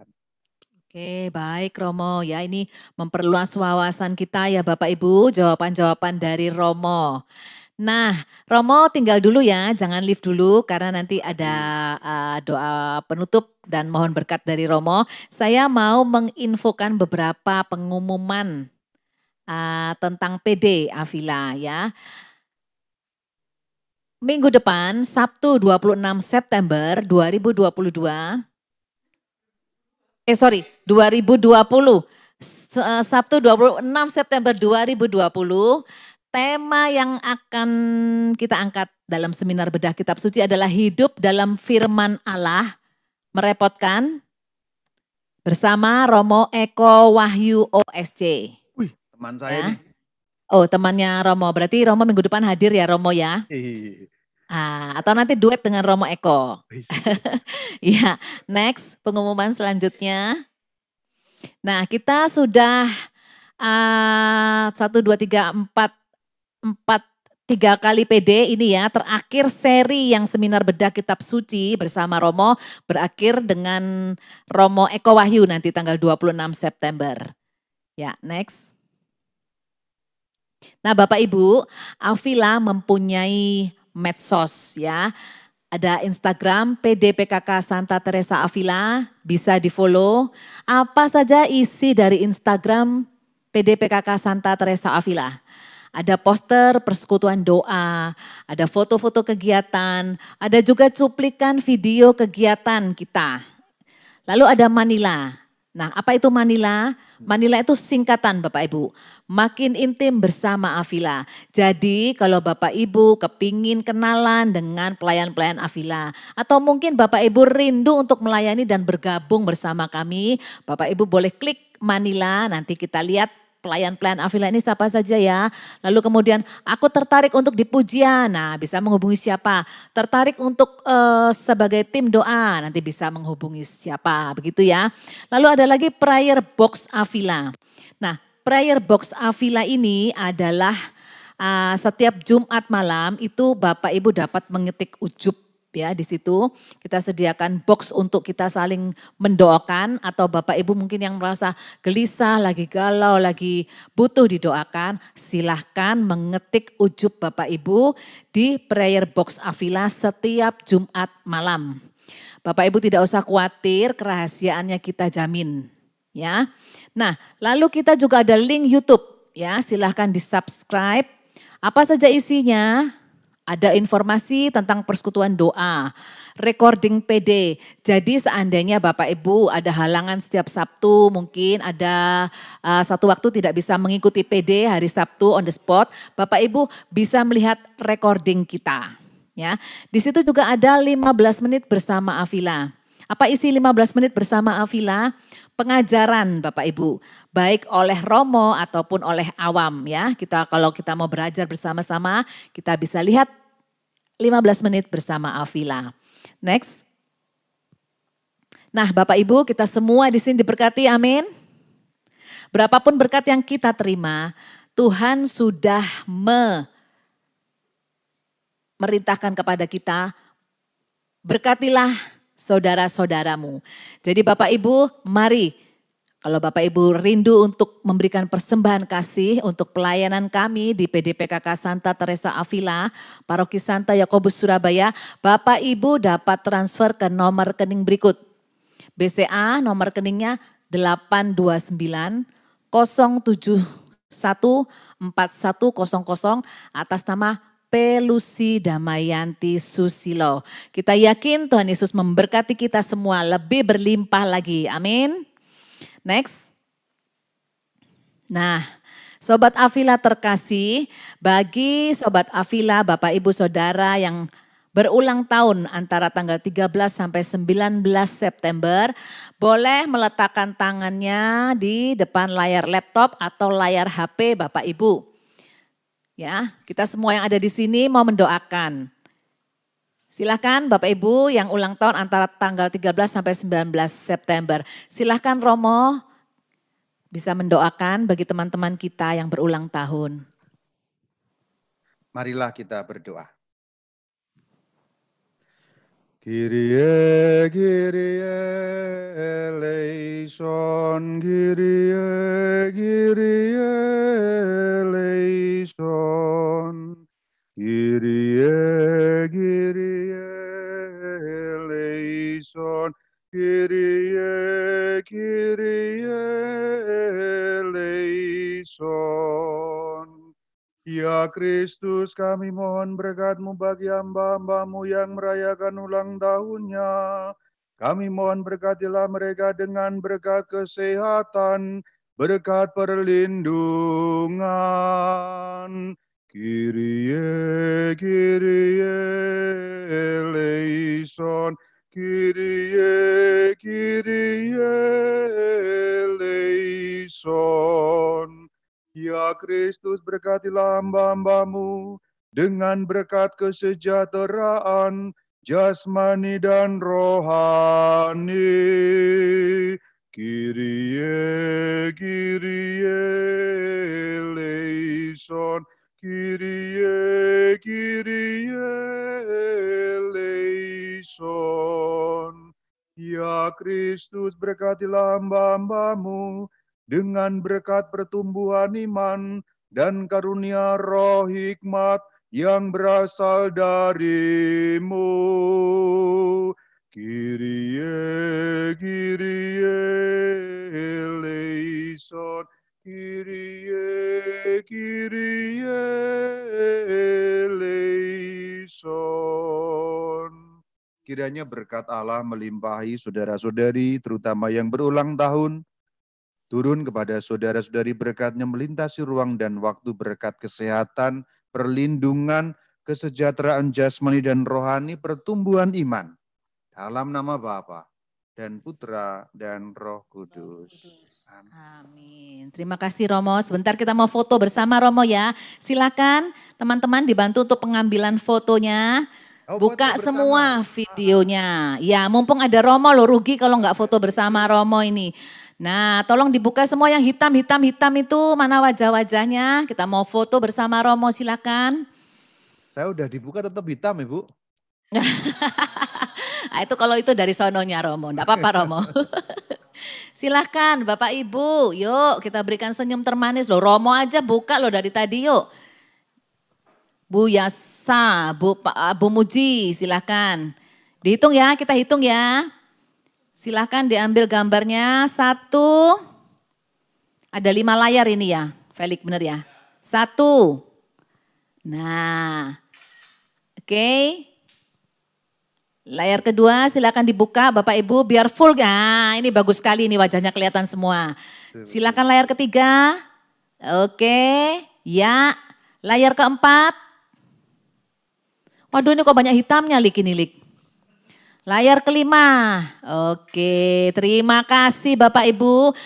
Selesai acara ini, kita tetap mau lebih cinta lagi kepada Yesus. Untuk Romo Bayu, terima kasih atas pelayanan hari ini. Semoga dimanapun Romo berada dapat memberkati seluruh umat. Amin. Terima kasih Romo, terima kasih. Siapa yang mau terus cinta kepada Yesus, lambaikan tangannya. Terima kasih. Lambaikan tangannya ya, kita nyanyi sekali lagi ya.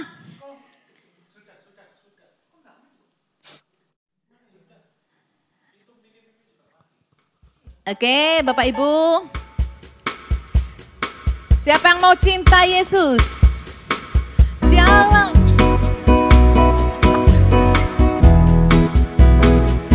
Sialalalalalalala. Saya cinta Yesus. Sialalalalalalala. Yesus cinta saya. Biar bumi akan berlalu, biar bulan tak bercahaya lagi, biar langit akan bergoncang, matahari tak bersinar lagi. Tetapi apa? Tetapi Tuhan Yesusku tak pernah ingkar janji. Semua yang difirmankannya, katakan pasti, pasti akan digenapi. Shalalalalala, saya cinta Yesus. Shalalalalala, Yesus cinta saya. Sekali lagi sama-sama ya. Shalalalalala, saya cinta Yesus. Shalalalalala, Yesus cinta saya. Yesus cinta siapa Bapak Ibu? Sekali lagi. Yesus cinta kita. Yesus cinta kita. Sampai berjumpa untuk PD selanjutnya minggu depan Bapak Ibu. Tuhan Yesus memberkati.